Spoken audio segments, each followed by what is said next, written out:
Hello, everybody. Hello, animals over here with us, not Forrest, Arian, Leslie, Cross, Martin. Thanks for being here, everybody. So we have Ben here. Welcome. I'm so happy we're Yes, having a yeah. chat and a live stream together. I've heard a lot about you, a lot of praise. So I'm very excited. and Uh-oh. this all praise, it's all good, what I've heard. Um, That's good. and That's good. yeah, so please introduce yourself a little bit, what you're up to. Yeah, my name is Ben. I'm a vegan activist. I've been touring around Europe for the last 3 months, doing activism, collecting lots of footage of myself and other activists. I spoke at a couple of events as well. I got some furry friends behind me barking, so hope you guys don't mind that. But yeah, I just finished the tour. One last event happening next weekend, and then it's off to Canada again, and I will be um, working on all the footage and editing and getting lots of content ready for you guys. So yeah, Nice. You did one damn month? yeah, I was Yeah. there all 31 days. I think I added up my hours and did 180 hours on the street over 31 days. So got lots of experience, got lots of feedback, learned a lot, and it's crazy because I thought I was a pretty good activist before that, and then there's just always so much to learn and so much room for growth, and just happy to be sharing that in the future with everybody. Yeah, I can only imagine when you do it like for so often, it just like catapults your growth like insane. Because if Yeah, I like the times that I've done outreach twice a week, I was like, damn, like this is like this is how you learn. uh, yeah. yeah. Yeah, I mean, I'm from Canada and we do cube like once a week or once every 2 weeks sometimes. And by the time you go back on the street, it's like, oh man, you're already rusty, right? And you have Mm-hmm. to remember kind of get in the flow. So when you're there every day, you don't lose that, right? So you're able to just keep on being sharper and sharper, and then you're able to practice more, be more on your toes, and yeah, it's great. Totally agree. I feel exactly the same way. Yeah, the problem with going twice a week is of course like avoiding burnout, but Hmm. you know, you do what you can, I guess. Yeah, Uh, it's very strange to me because it's like it's so different. Like my when I did it twice a week versus once a week, it felt very different. Like it felt like once a week I'm rusty always, but then yeah, if I do it twice a week, I'm comfortable. It's very strange how this works. yeah, yeah, Maybe what could be good would be to do for like not, for example, not 2 hours. If you do solo activism, that is, I guess, yeah. to do it like for 1 hour each. That way you would be more. I don't know. It's just an idea. I don't know. Yeah. Yeah, I mean, like, it's usually like any sport, right? You go out for your shift and Mm-hmm. you gotta take a break and then go out, right? So, especially if you're by yourself, for an hour, like I could imagine that would be pretty rough. And, even when you're out at a cube or something like that, it's not a social event, there's other people, but you actually still can get energy from them, or, you hear a Mm-hmm. good conversation And going on, support, right? And yeah. so there's lots of support, and you can jump in the cube if you need a break from talking to people, right? So there's so many elements to it, and especially like for your mental health, like it's going to be better being around people who are, you know even on your side, even you knowing them, that they're there. So when you show up and there's 200 activists, it's like you get Mm-hmm. energized. So yeah. I wish. That sounds really fantastic. Yeah, yeah. Yeah. All right. Only on this side of the world though, you got 200 Yeah. people showing up, so yeah. Yeah. For me, I'm lucky if there's one showing up. So there's some way to go in the US at least. Hmm. So I thought we could do a coin toss. Okay. Which side do you call? For me, tails never fails. All right.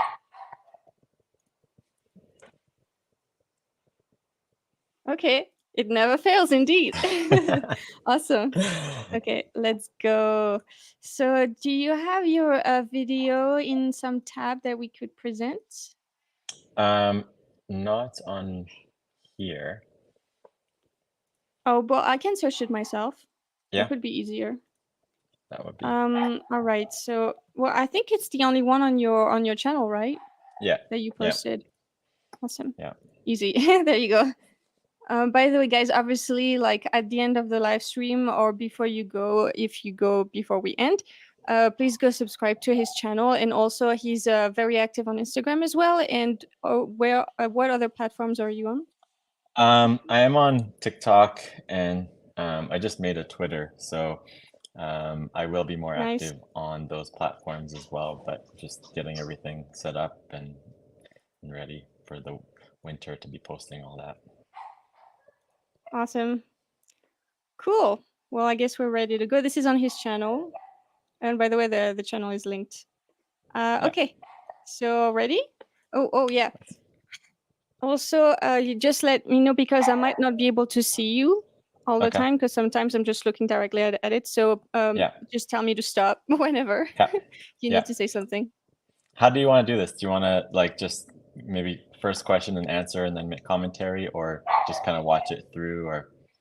Well, whenever we have something to say, basically, we Okay. just jump in, you know? Sounds good. Yeah, perfect. We're here actually showing all of the industries that exploit Can you hear well, guys? animals. How does watching this kind of footage make you feel? Yeah, my stomach turns around. Yeah. Yeah. It's not very pleasant. Do you think we should be respecting animals? No. You don't think we should be respecting animals? Sorry? I asked if you think we should be respecting animals. Awesome. Thanks, Erin. Yes. Yeah, we should be. Can we pause for a sec here? Do you agree that? Yeah. So, I mean, I'd love to add some commentary on what tips maybe people can get. Right. Like when I asked her the question, do you think we should be respecting animals? And she said no. I think it's always good to at least double ask the question because maybe they heard you wrong, and there's clearly like a language barrier here. So even if they did answer no and they were kind of serious about it, it's always good to ask them again just to make sure, like, are you really telling me we should be respecting animals right now? And make sure that you actually give them a chance to condone their mind or behavior or whatever. I totally agree. And also, like, people will backtrack their own things when there's a social consequence often. And so when you kind of mirror back, like, are you kind of like, are you serious? But not like in a way that's good for rapport, like you did, you know, like that. They will backtrack because they're like, yeah, actually, this doesn't sound good for myself. I'm just going to change it. You know what I mean? And even if they might not like be honest about what they truly believe, at least they get the message that this is not okay, socially, at least socially.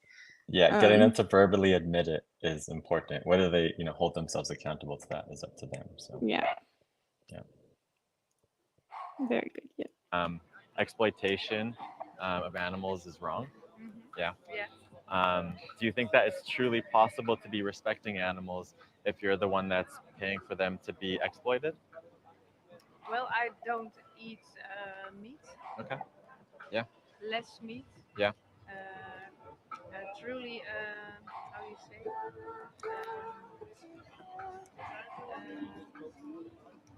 Fair trade meat. That's what I do. Okay. So like organic or free range? No, not or organic, but no. I eat less meat. But if I eat meat, then it's Fair trade is so interesting because I know there's a language barrier, obviously, but she's like just so that the farmers have it better. You know what I mean? Like it doesn't make any sense, but it's funny because I'm also like, I don't want to laugh at this person. yeah. She was just being as she was using when it comes to you were gone for a second. I'm back. Yeah, like there's clearly a language barrier, so I'm trying to understand what she's saying. I don't know if she's just using these as buzzwords because they are buzzwords that people use. But I don't know that there is fair trade meat anywhere. That would be a very interesting thing to come across. Yeah, that's funny. Yeah, that's definitely a language barrier, I think. it's from a cow I know. Okay. From my neighbor who is very much space for one cow. Do you know what the word vegan means? Do you know what the definition is? Yes, it's not. So I can say something here too. You know, like she was giving me like all of these scenarios or excuses essentially after I had tried to expose the hypocrisy. And you know, instead of like choosing to answer and actually give her some energy, um, like telling her like, oh, you know, there's, you know, even if it's fair trade, it's still wrong, or you know, all these things. I chose to just continue with questioning her so that I can get through kind of like this flow chart that we have, and essentially I'll be able to address those treatment related questions at the end of the conversation. So I don't like to waste too much time, right? Essentially entertaining that that's a valid excuse, but then I can address it at the end. Yeah, I get that. Yeah, that's something I should think about. Right. One thing, like if we Yeah. do, you know, spend time, you know, entertaining those, what it kind of sends a message is that it was a valid kind of like excuse in the first place, right? And so I like to make sure I'm just dismissing it in a way that like I can continue and not really show any acknowledgement that that was worth my time to answer, kind of thing. I don't know the best way to put words to it, but um, anything that anything that comes up later, all the blockers like essentially can be addressed with placing them in that victim's position, right? So to get them to understand that everything they've said up until now, that they should be respecting animals, and all the excuses that they've brought up, essentially don't match um, with the consistency that they want to be living with. Hmm. That's interesting because that's not the way I do it, so I'm learning.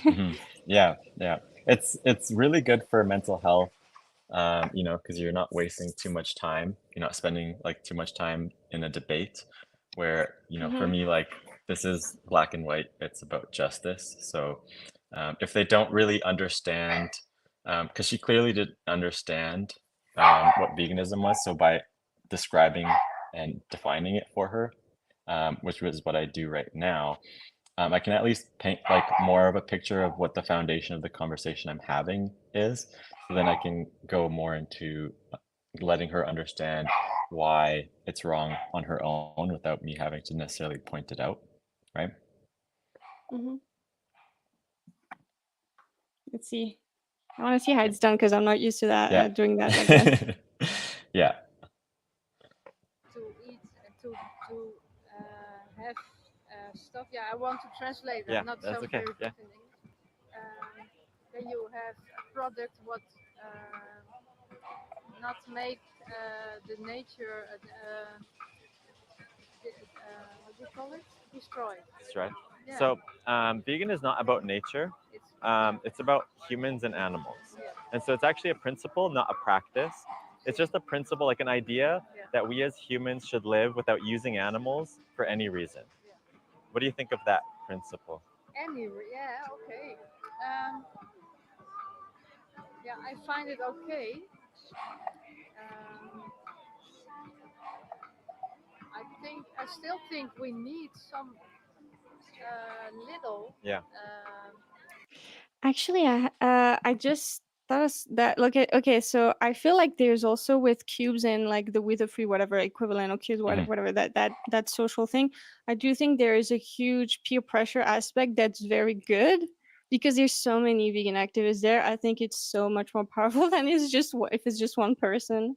Yeah. Unfortunately, but I just every time I see an AV cube or like activist stuff, like it feels like there's so much more I mean, I do feel like the activist gets also more confident because they don't feel alone. Yeah. And the person is kind of like, oh, I'm not in my territory right now. I'm like in this world where it's kind of their domain kind of thing. Yeah. So I Yeah. think this is And really good. yeah, and you can actually like point to other vegans, right? To show them like, you know, Yeah. there is more of us and we are just normal people who just, yeah, Yeah. respect animals. So yeah, it's definitely powerful.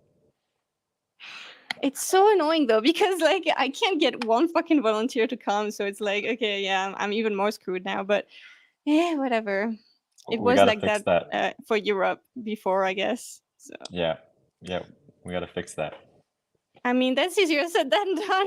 You know, people don't want to come, they don't come, kind of thing. But Yeah, yeah. yeah. You said you're in.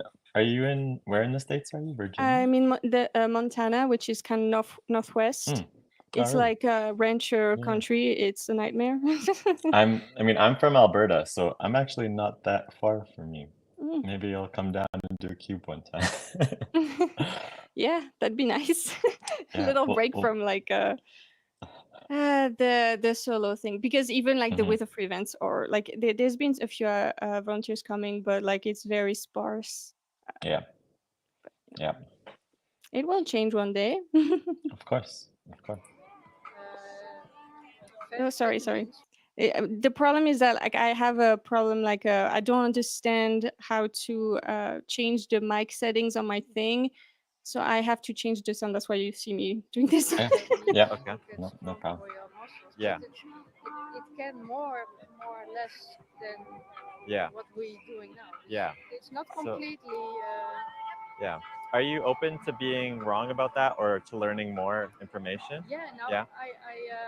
I practice nature. Yeah. And So I'm very for. Yeah. For how you say it? I'm Yeah. very. yeah. So there's Yeah. So, lots of we can bodybuilders pause and here now. Yeah. So, you know, I asked her like what she thinks of the vegan principle and if it's important. And, you know, she said that, wow, like not using them at all. And then she thought about it and she's like, yeah, I think that is important. And then I don't know what she meant by she practices nature. I'm still trying to figure that one out. I asked some of my friends who were from the Netherlands, like what maybe she was meaning, but I'm not Maybe really like sure. living But naturally. That's probably what she meant.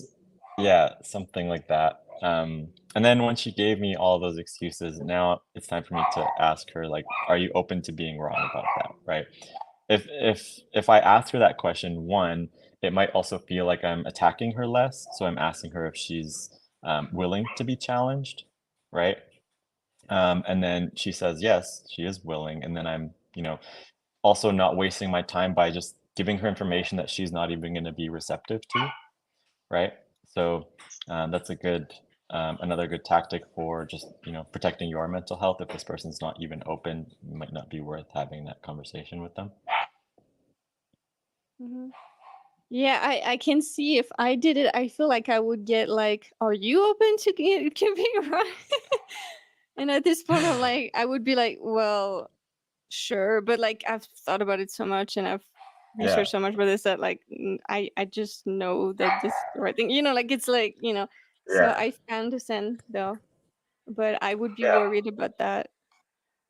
I mean, we are open to being wrong, right? Yeah. It's just whether or not they can actually prove it. We know we have the truth and evidence and everything on our side, right? They Yeah. they don't really have anything. So, you know, if they can prove me wrong that it's okay to exploit animals somehow for some reason, I mean, good luck, but yeah. Yeah, no, that makes sense. professional athletes who are all vegan who don't use any animals, right? It's not a problem anymore like we may have thought previously, but now the science shows that we can get all the vitamins and all the protein and nutrients from eating plants directly. From other stuff. Yeah.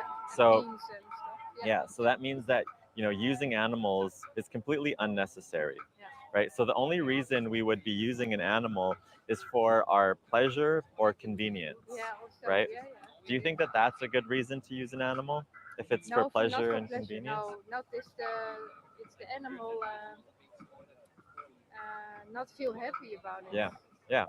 It's not okay. Yeah, if you were the animal, you would want to be free, right? You would want to be running around with your family.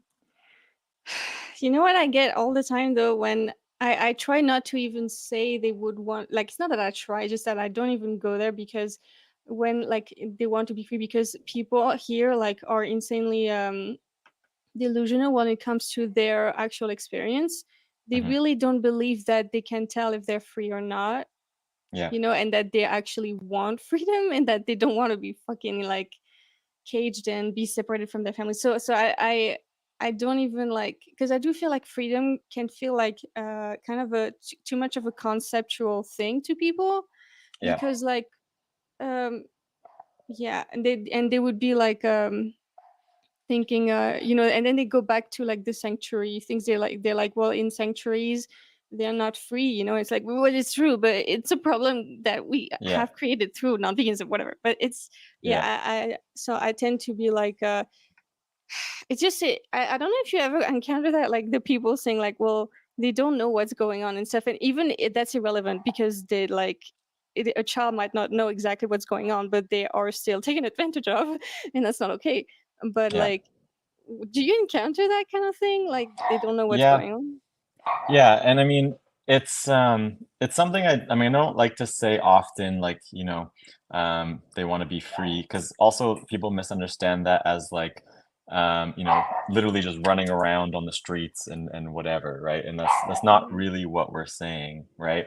But ultimately the freedom that we as abolitionists are fighting for is freedom from the oppressive mindset, right?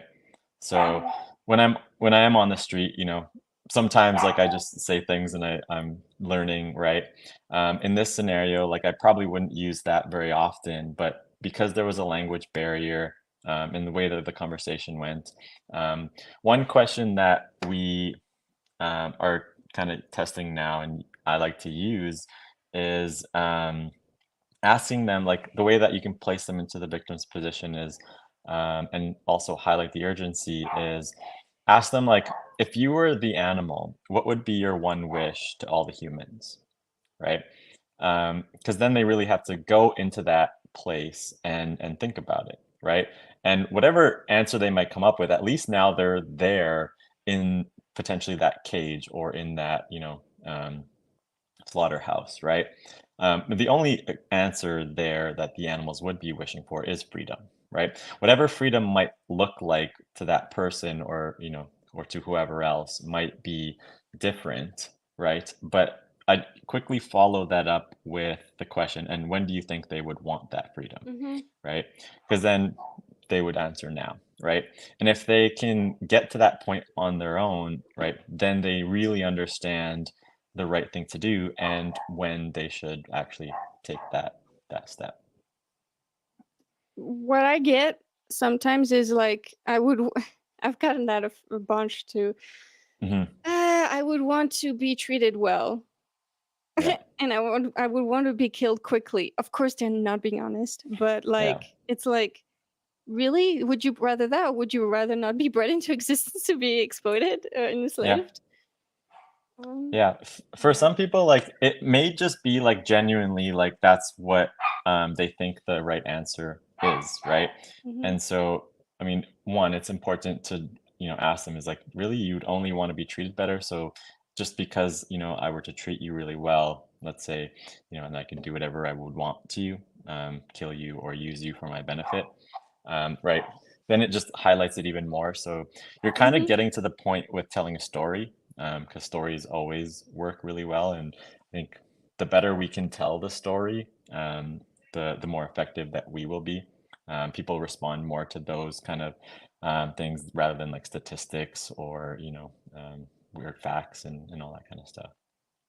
Yeah, that's why actually, like in footage, I use like the story of one individual, like it's a cow who's exploited for her breast milk, obviously, and at the end, I just mentioned that there's a lot of different types of exploitations, just so that they know that it's not just like the food or whatever, like just whatever. And I mean, when I've watched it, like I was I was moved and I was emotional. I never get emotional when it comes to footage anymore, because I use it all the time for editing, so I see so much of it that I'm used to it. But like, having a story of an individual, it really individualizes them again.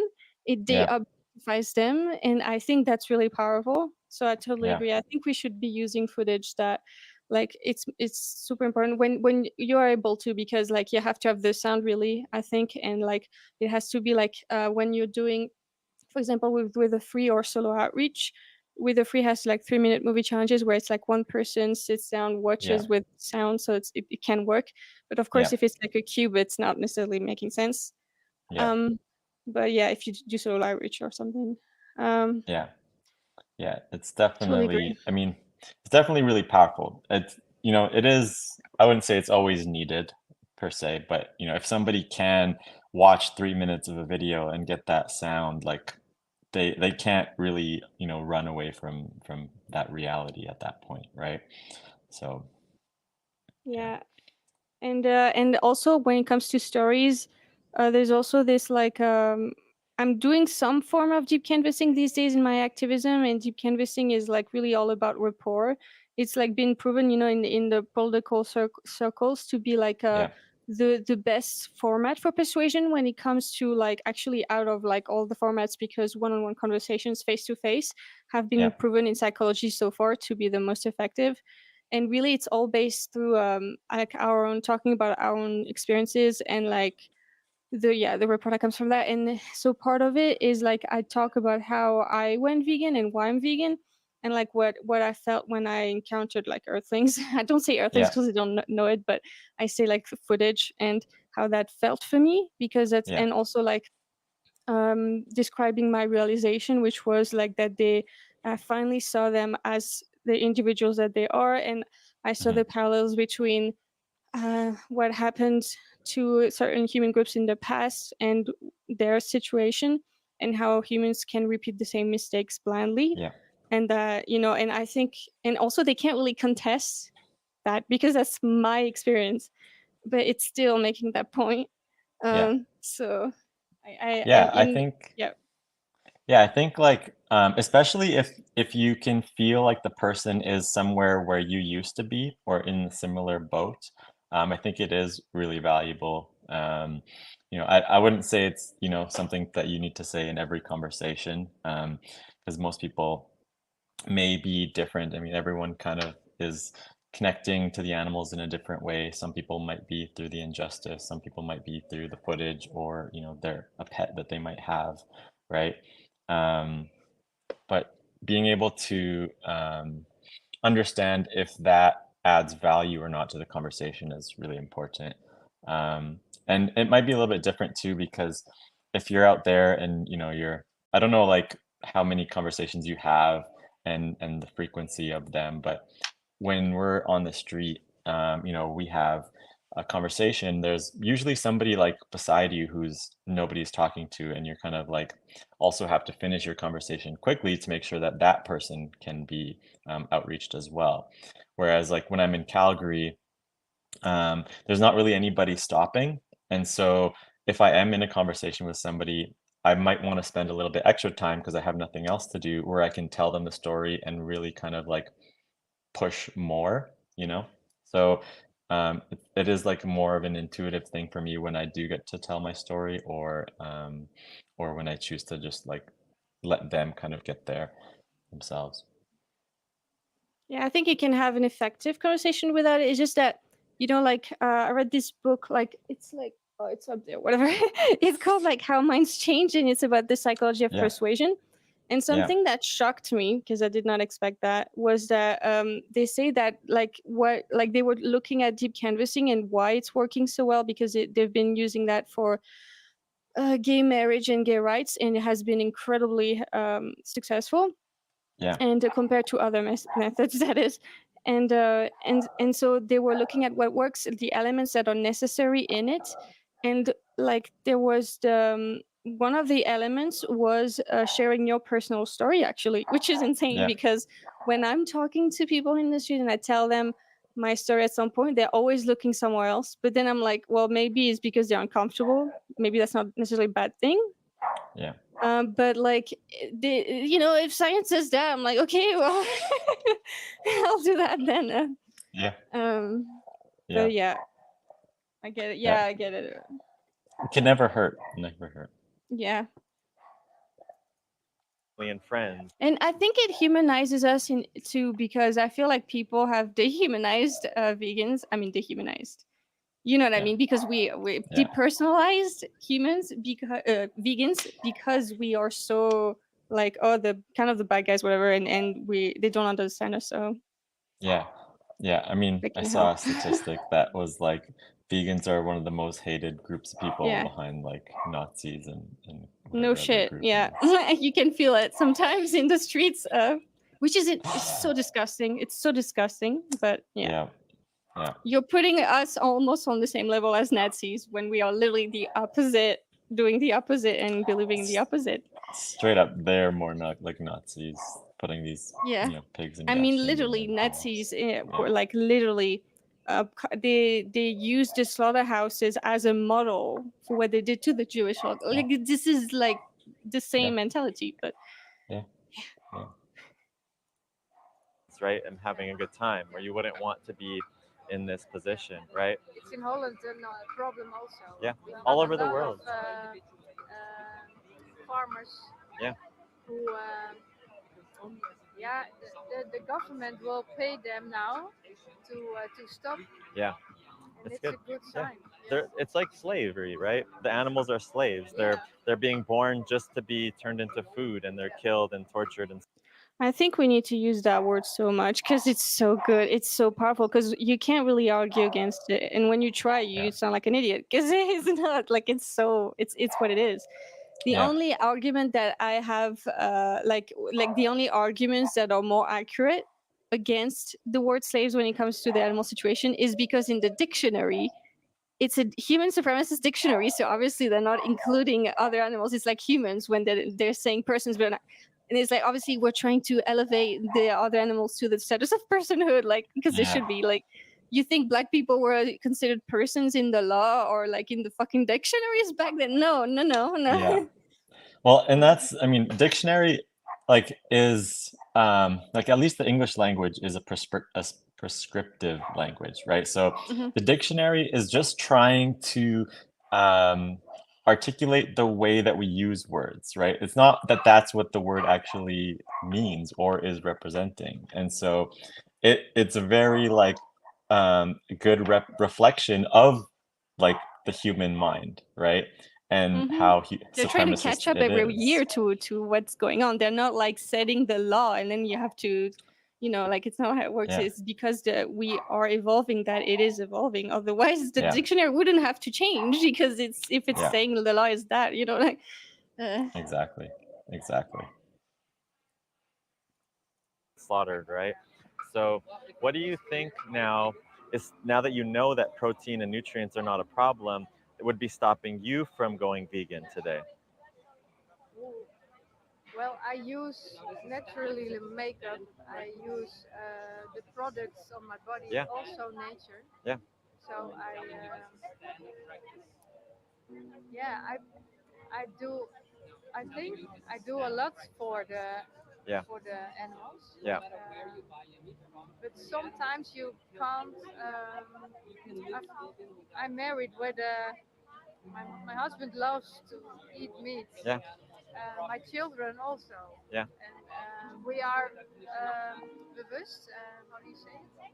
We So, know um, that it's. That's yeah, my friend was watching this from the Netherlands, and that word she said, bewust, is conscious. So she's saying that they are aware, Yeah. they're conscious of what's happening, but they're still continuing to, just for context.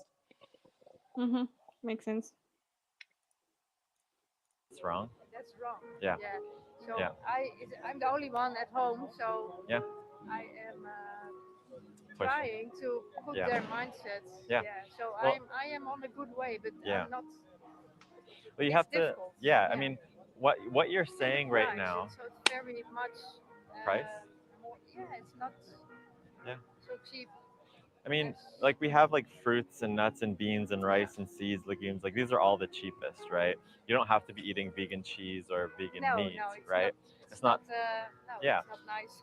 So, but what you have the opportunity now is to essentially with your family be a good role model, right? Because if they see you say, "Oh, it's bad, but I'm still gonna eat it," right? You're not really saying that it's bad, right? You're saying that, oh, it's okay sometimes. Like if you were the animal, would you say this is okay sometimes, or would you say that it's okay never? Nay, never. Right? No. So if you are sending the right message to your family when you say, look, we should not be supporting this, we should not be demanding these products, right? Because this is only happening because you and everybody else wants to pay for it, right? That's the most. So we can pause here for a sec. One thing that, you know, I do see a lot, and I think we should stress to all activists is, I used to do this where I say, like, you know, this will continue happening as long as we are paying for this, and separating ourselves from that group so that people understand, like, this isn't happening because of us, right? It's only happening because of you and everybody else, right? I think that's really powerful, and we need to make that distinction so they understand that there is two sides to this. Yeah. Yeah, I agree. Thing about it, because Yeah. all the pesticide, Yeah. the Well, inside and the but this, antibiotica, yeah. it's not good for your body also. Well, and this is like, do you know what the number one benefit of being vegan is? So it's not for your health.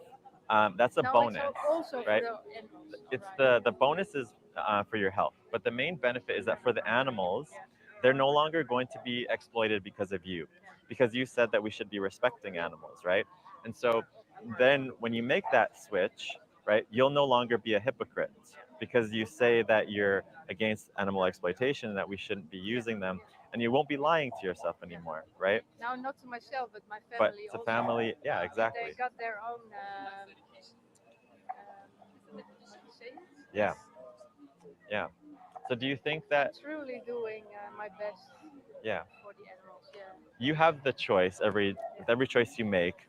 It's so annoying. Like, I'm doing my best for the animals. It sounds like she's saying, I don't need to go vegan. I'm already doing the maximum I can, you know? Yeah. Yeah. To either be for or against animal exploitation, right? And if you are truly against it, would you say it's a hard decision to make or an easy decision to make? No, it's easy. It's easy, yeah, right? Of course. So now, knowing all this information and you saying it's easy, what will you do about it from today? How many animals do you want to be killed and exploited because of you? Not one. Not one, right? So that's all you have to remember every time you go to the grocery store or restaurant, or when you're buying clothes, or you already said you buy clothes and cosmetics that are, Oh yes, you know. that's so. So I like this question that you had, like, with, like, how many animals do you want to have exploited for you? Because it's kind of like you want this to happen, you know, like it's very, I like it because I the way I say it at the end is like, the question is how many animals will have to be exploited for you, but this is like nice because it's kind of putting it, well, it's you doing it. It's not like that they have to go through, you know, like you're choosing it because you want that, you know. Yeah. Yeah, and it really gets them to, like, paint what the ideal for them is, right? So they're actually saying they don't want any animals to be exploited because of them, right? Then it's up to us to let them know, like, the only way for that to actually be true, if you are saying this genuinely, is for you to, you know, live by that vegan principle. So yeah, and it's not often that people do say, you know, more than zero. And so at least, again, when they can make that realization and just even say it, declare it, then they know it to be true, and that's the best seed we can plant. Yep. Yep. like you said, it's that easy. And if you want that number to be less than, Yeah, so that reminds me of like, I think people really think it's much harder than it is. It's not like when you're used to, it's just like the transition is weird because any habit, because you're just changing the way you're doing things, so you just have to figure out how it works. But once you know how it works, like it's just it's just as easy. Like, I don't understand. Maybe yeah, you have the social pressure, but like, it obviously, if you have the victims in mind, it's super easy. But I think it's helpful in outreach to remind them of, like, living the way, or like living according to that principle is really not as hard as you think. Like, every vegan realizes that, like, we all think it's gonna be so complicated and hard, and it's really not, especially these days, man. Oh, maybe in the past it used to be hard. Yeah, I spend, like, a pretty good amount of time making sure people understand this. And I think it's really important. Like, if you are, you know, somebody who would never hurt a dog, right? or an animal or any person, right? That comes to them very easily, right? Yeah. They don't have to like challenge this like, urge to like not beat up this dog when they walk Or to past do it, human right? trafficking or something. Or yeah, whatever else it is, right? So just showing them like you already believe this. This is already in you, in your heart. You just have to like let your heart be the one that's guiding you, not your, desires or pleasures or anything else, right? And one, right? Every What I admire about like the AV style is that you guys are usually extremely concise, and I don't know how to do this. Yeah, I So mean, it's inspiring. it takes practice. I mean, like Mhm. when I first started, right, my conversations were 20, 30 minutes, and and that's what essentially was draining me, right? Because I'm spending so much time on such a simple topic, right? And so the simpler we can make it, the easier we can send this message. One, the better it is for us. The more also for the other person, they understand how simple it is. We don't have to. This is what I mean by like the more I try to engage them in telling them why, it's the same in this country or that country, or why it's not about treatment, or like it's not, anything related to anything welfare. I'm doing is I am kind of validating these arguments, right? Just by needing to spend time with them. But I can actually get the change still without even addressing them, right? And understanding like the psychology that other people use to try and essentially validate themselves and distract, and kind of like remove their essentially their conscience and their guilt from the conversation is all of those questions, right? So as activists, if we can come to that awareness when they're asking, and understand when it's actually worth responding or when it's just worth it to go to the next point, right?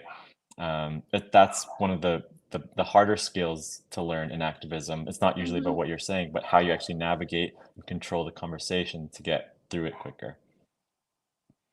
Yeah, I never, because like I really don't know how to do that, man. Like it's something, because I have done that in the past where I had the opportunity later in the conversation to address the treatment thing, but sometimes people will leave the conversation and I didn't have the opportunity. Like, because I say in the beginning, like what veganism is, blah blah blah.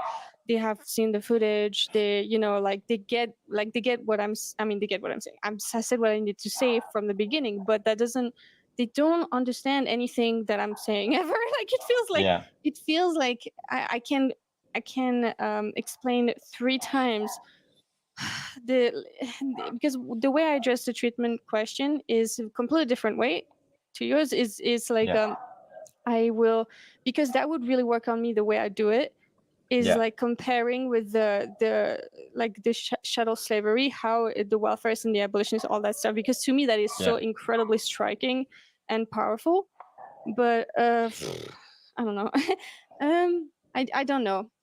I'm a Well, little we can confused we can about the see how these once days. we're we can watch your outreach too, and we can see maybe if I have some tips. Mm-hmm. decision that you make from here is easy, right? Did you want a card? I can give you this. If you scan this, there'll be more videos and resources, recipes, and you can watch the videos with your family. Maybe they will, be able to learn more and share the videos with your friends. And well, I'm a teacher, so Yeah. I've got a perfect. and how do you say it? Responsibility. Yeah. Sorry, I mean, guys. the animals, right? They have no one to speak up for them, right? So it's up to us to be their voice, to make sure that the message gets out and people actually will make the declaration to go vegan today. Like you said, this is an urgent matter. You would want this to end today, right? It's very easy to go with everything around you. Yeah. But I'm so thankful that you opened my eyes. Yeah. Once again. And thanks you for being a good recipient to the message for the animals. Yeah, that was so nice. Yeah, that's me watching Sister Watch. Yeah, no, but that's like so refreshing to have people like that. It's actually. Yeah, I mean, at the That's beginning good. too, it was, it was kind of tougher because you know, she's saying like, oh yeah, I don't eat meat, oh but I eat less, and then nature and all these other things, right? And you know, but like those are signs as well for me that, oh, this conversation, you know, might be like traumatic, where I think it's not going to go anywhere, right? So it's important that we also don't go into the conversations with any of that previous, you know, history or trauma, because you never know, like, if they're actually genuine, if they like, she did genuinely think that she was doing enough, right? Nobody has ever confronted her or pointed it out that it's not even close to enough, right? So yeah, the more baggage we bring into the conversations, the more we might actually be doing a disservice to the animals. I think this is like kind of hijacking my brain, because this is the opposite of what I do, like not addressing the points, you know, that because you never address the nature thing because it was unnecessary. But to me, that's like the opposite of the way I do it. And it's kind of, I'm going to have to rewatch this. And yeah, it's a little confusing to me. Yeah. Uh, I'll be posting a lot more and talking a lot more about this. So yeah. hopefully we can help. Yeah. But how do you know if you need to address it or not? So, I mean, like, if you, for example, like, if they're talking about, you know, like you know, well, it's way better in my country. That's like kind of the normal one that I hear a lot, you know, or, you know, where I get my meat from is way better, right? That they're not treated worse or whatever. Just following that up with the question, like, so you think we should be respecting animals, right? Because essentially, like, that's what they think. It's more respectful to just treat them better, right? So now, by asking that question, I'm not answering, like, telling them that, well, you know, there's blah blah blah in this country is still this and that, and you know, the animals and blah blah. So I'm asking them, so you think we should be respecting animals, right? Kind of regurgitating back to them what they want to be saying to me, right? And then asking the question from there, well, do you think it is truly respectful to be exploiting them for your own benefit, or, you know, something like that? Now you've exposed the hypocrisy and just completely ignored the comments about them. In 2.5 seconds. Right? So, you know, finding out what they're trying to say, and also like exposing that hypocrisy within there is just, it's so powerful. And again, it takes that skill to really learn what questions to use and when to use them. Let me write this down real quick.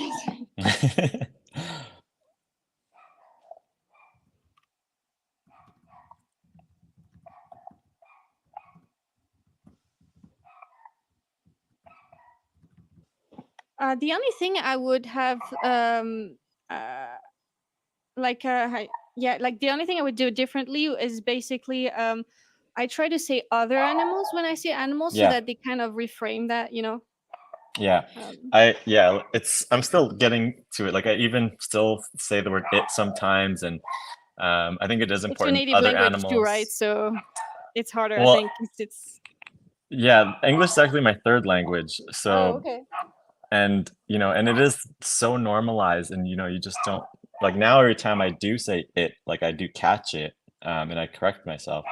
But, you know, other animals, non-human animals, in my phone, actually, I did a text replacement. Every time I say animals, it automatically converts it to non-human animals.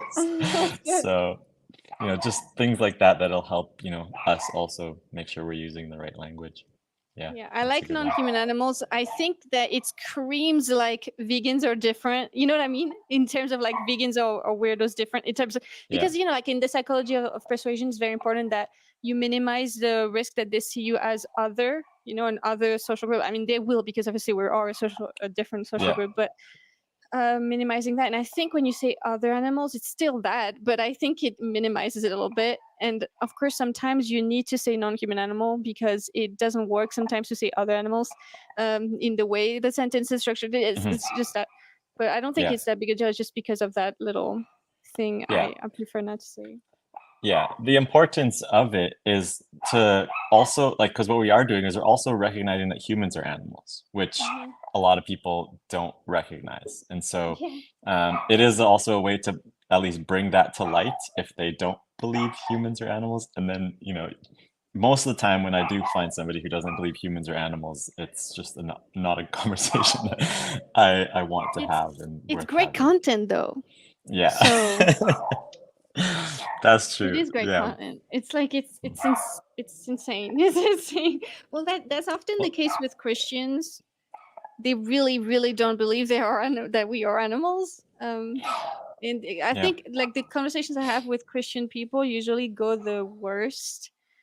That well, not the worst, but they usually don't go very well because Yeah. of like the supremacy, like the supremacy, human supremacy in the Christian religion, and I think probably most religions, is really rough to deal with because they don't really care about the logic. They don't really care about the logic. They only care about like the what the book says or whatever. So Yeah.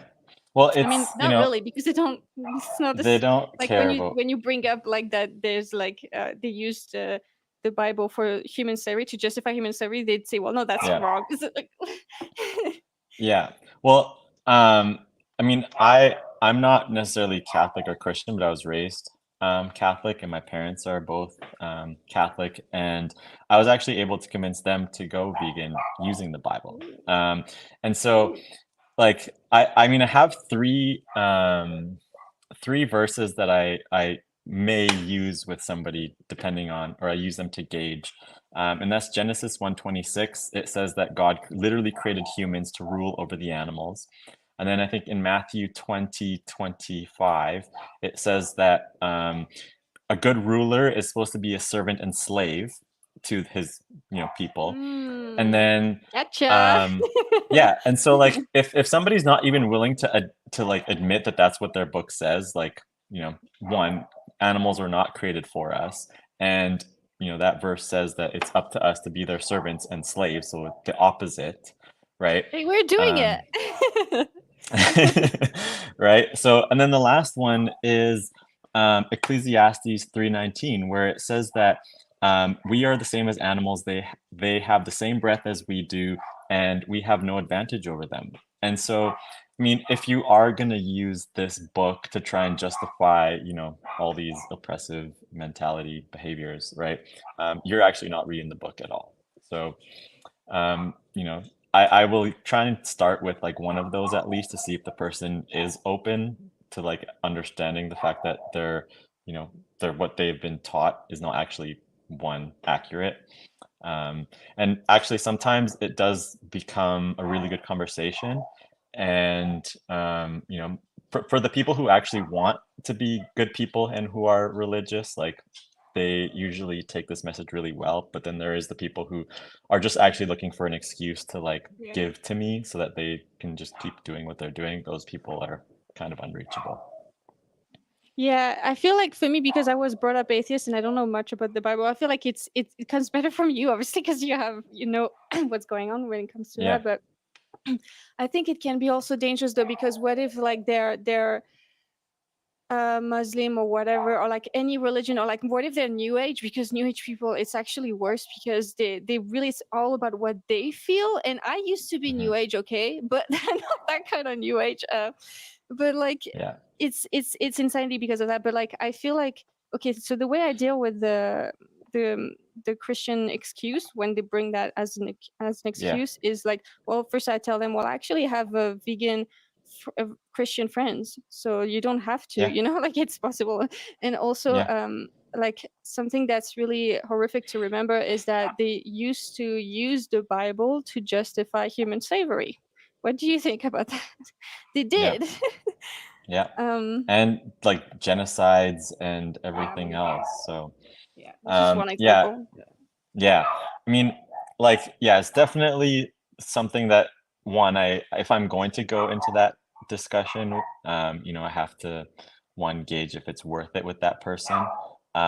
There is way simpler ways that you can, just address religion, like essentially just saying like, what if I had a religion and this is what I believe in my religion? It was okay to, do this to somebody, but it was against your religion. Like, would it be okay for me to do that just because it was, my religion and I have the freedom to practice my religion, right? So like religion, shouldn't be a good excuse to be a shitty Yeah. human being, right? But you know, people who are religious just, you know, it's just a lot more complicated. And if Because I I have feel the like. time, yeah, Sorry, go ahead. if I have the time to have that conversation, I will always try it because I know that I have gotten success with it. I don't think you necessarily need to be Catholic or Christian. You just have to understand it's a whole different you know, outreach conversation, because I also know like what the counters are. I know what they're going to try and bring up, and I know the counters to those. So I feel comfortable having the conversation, and you know, if you're not well equipped, it might not be worth it. So yeah. I feel like if I was, I just imagine that if I were to bring up like the if my religion said that, because I do feel like, I feel like when you have a belief system, I mean, you always think, yeah, that's the only right one, right? Obviously, like if you're Christian, or obviously vegan, it's kind of the same thing, but it's not like it's not the same because it's an ethical thing, but whatever. Like they would be like, well, yeah, other religions are other religions, but this is what God said, and He exists, so this is what He says. So you know, it's kind of like, it's kind of Yeah. like a chase. Yeah. Yeah, which is why I don't really like having the conversation. Oh, I hate it. This is actually, Yeah. anytime I hear any Bible or any God or any word that suggests that this is like, or like when there's some words that people around here use, especially like Christians in America, that like when they use that word, that's not like, it shouldn't be that obvious that it's about Christianity, but it points to that very much because the only people who use that word, Yeah. for example, when they say stewards, usually they are Christians, like the big majority of times. And every time that I hear that, I'm like, my stomach drops. I'm like, fuck, I don't want to have this conversation right now. Because it's just, it goes in circles because they don't care about another viewpoint necessarily. Sometimes they do. Yeah. I've had one conversation with a Christian guy that went pretty well. Yeah. So Yeah, it's I know not exactly what Christians you mean. necessarily. It's just it's harder to me. Yeah. There's that brainwashing you got to get through. Yeah. All All right, let's right. watch this. Making sure the sound is good. Let me know about the sound, guys. This is actually an argument that in the past they used for human slaves. My parents own a farm. I think that slavery is a very different issue. Killed yourself? Is that good treatment? Awesome. Thank you so much for watching. I know it can be hard. How did that make you feel watching this? My parents own a farm, and I think they were just like really rough with the animals. That's not very. I'm a really big fan of chickens, so that made me sad. Yeah, like particularly the chickens, they were like throwing them around and stuff.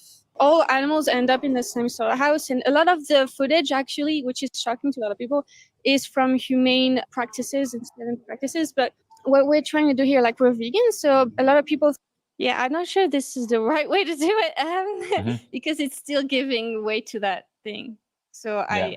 I know this is not like, yeah, this was in August. I've changed my stuff already, but Yeah. yeah, not even, yeah, that's, yeah. Well, I'll do it's that, good, guys. like, you know, one, you're growing, and two, we can show these videos. Like the video I sent you, like there could have been a lot done differently as well. I mean, I think like I've grown a lot since then as well. But it's important to show people like, yeah, as activists, we are also growing, and we should be open to feedback and improving the way we speak and the words we use. I think it's just a diet when really it's the stance against all animal exploitation and slavery. So that means if they're treated okay, you know, or if they're not, really it doesn't really matter to us in that sense. Have you ever had a strong connection to another animal? Yeah. Since I like grew up on a farm, a lot of like the sheep I liked, but not a lot. They don't like killed or anything. So I don't live on a farm or anything, but we always have had chickens in our neighborhood. We treat them like pets.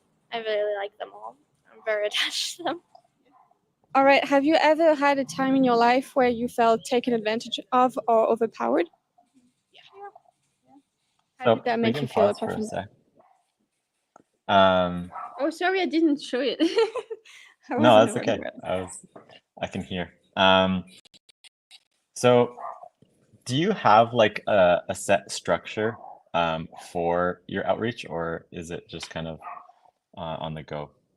I mean, mostly like I have set questions, but I know that in that structure, anytime they have an objection, I just stop, address it, and then continue if I know where I'm going.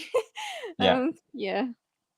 So, I mean, what my speech I did in Scotland last weekend, what I was actually kind of wanting to help people with was establish a structure for the type of questions they were going to ask and why. And so the first question, I think was a good question that you asked, because you were qualifying them, like asking them how they feel. When you referred to this, you said, how do you guys feel about this? You could be more specific. I think it's important to be a little bit more specific. Or like, you know, if you were to say like, so this was animal exploitation, this is all the forms, right? How do you feel about this? Then at least you've kind of defined what this is, a little bit more specific. And then the next thing that we want to do is establish what their core beliefs are, or what their position is. So you got how they feel, and then it's important to actually get a declaration with them, I think, right away.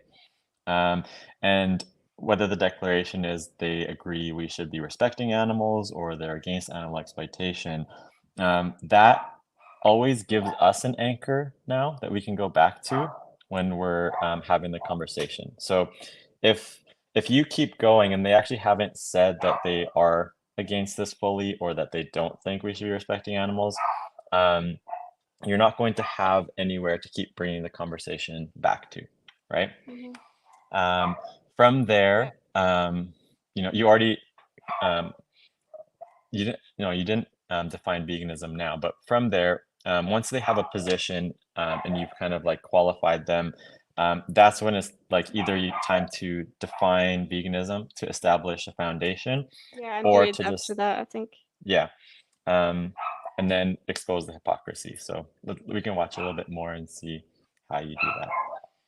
Yeah, when I do my solo outreach, I do like I use a scale from 0 to 10 because it's part of the deep canvassing approach, and it's supposed to help people like know exactly where they kind of stand. Where like the prompt is, should humans go vegan, and I defined veganism before that, and so that like, and also I reverse it at the end, and I ask them, where would you want your oppressor, if you were in that situation, to stand on that scale?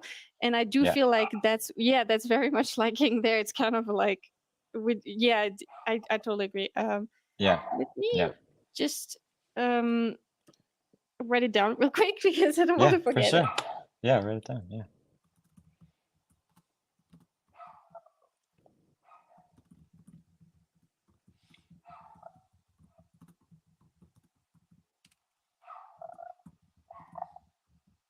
Awesome. These two things.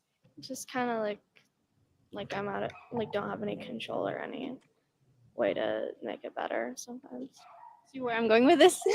Yeah. So what would it take for you to reject the notion that other animals are here to serve you and to go vegan? I guess just like seeing animals in a more like, try to say this, think of a way to say this without like in a more like almost like humane light, like showing them like showing when they're being treated with respect, and like just showing them when they're like on their own and with people, not people, with animals, like with like their own, with their kind, and just how they interact with other animals and stuff. Like just see them doing normal things, I feel like, outside of human captivity and everything. Mm-hmm.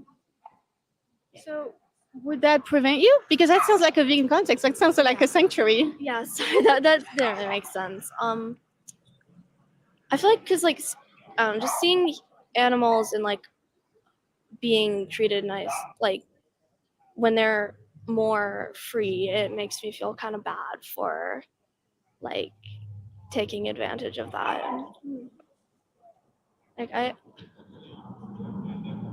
don't know if I'd exactly like go vegan from it, but like definitely be a lot more aware of what I'm eating. And all right, I'm gonna ask you as well, but like I want to throw you a curveball. All right. sense. I was just saying. That's okay. Like, You're thinking about it. That's all I'm asking, you know. I mean, that and you going vegan, but all right. So in times of chattel slavery, you know, in the 1800s in the US, there were welfarists and abolitionists. So the welfarists thought that it was okay to continue slavery, owning other people, and using them as commodities if they were treated pleasantly and they didn't suffer too much. What do you think about that? Like we are all equal. I think that it's a little bit different because like they're humans and they have like really complex thought, and it's kind of for like the animal aspect of it, I think it's like kind of natural for us to eat animals. Hey guys, I didn't get a chance to respond to this. I should have interrupted them because they were piling things up and I couldn't remember everything they had mentioned, so I'm doing it now. So this is called an appeal to nature fallacy. And by the way, a lot of people use logical fallacies all the time. This happens to me as well. So do you see what I mean? Yeah. It's Yeah. just like So exhausting. Yeah.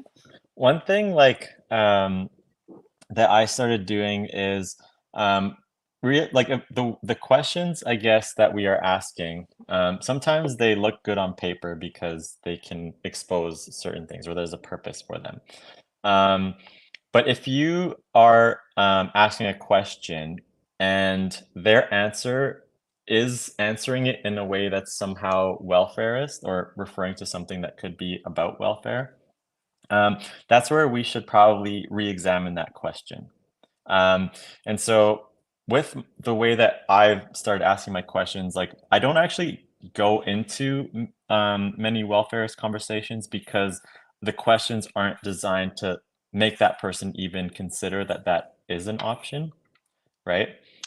So, I mean, I don't know, you know, I haven't watched a lot of your videos, but that might be something for you and other activists to do, like with the questions they are asking, just kind of pay attention. Does it always go into something welfare or like kind of like a treatment related? It does. I have a horrible time with that. Absolutely. No, I need to change that. This is not working. Yeah. So that might be like something to think about. Like, how can I ask this same question in a different way that wouldn't essentially get them to talk about treatment, but it would more get them to understand the mindset behind the injustice rather than the treatment, right?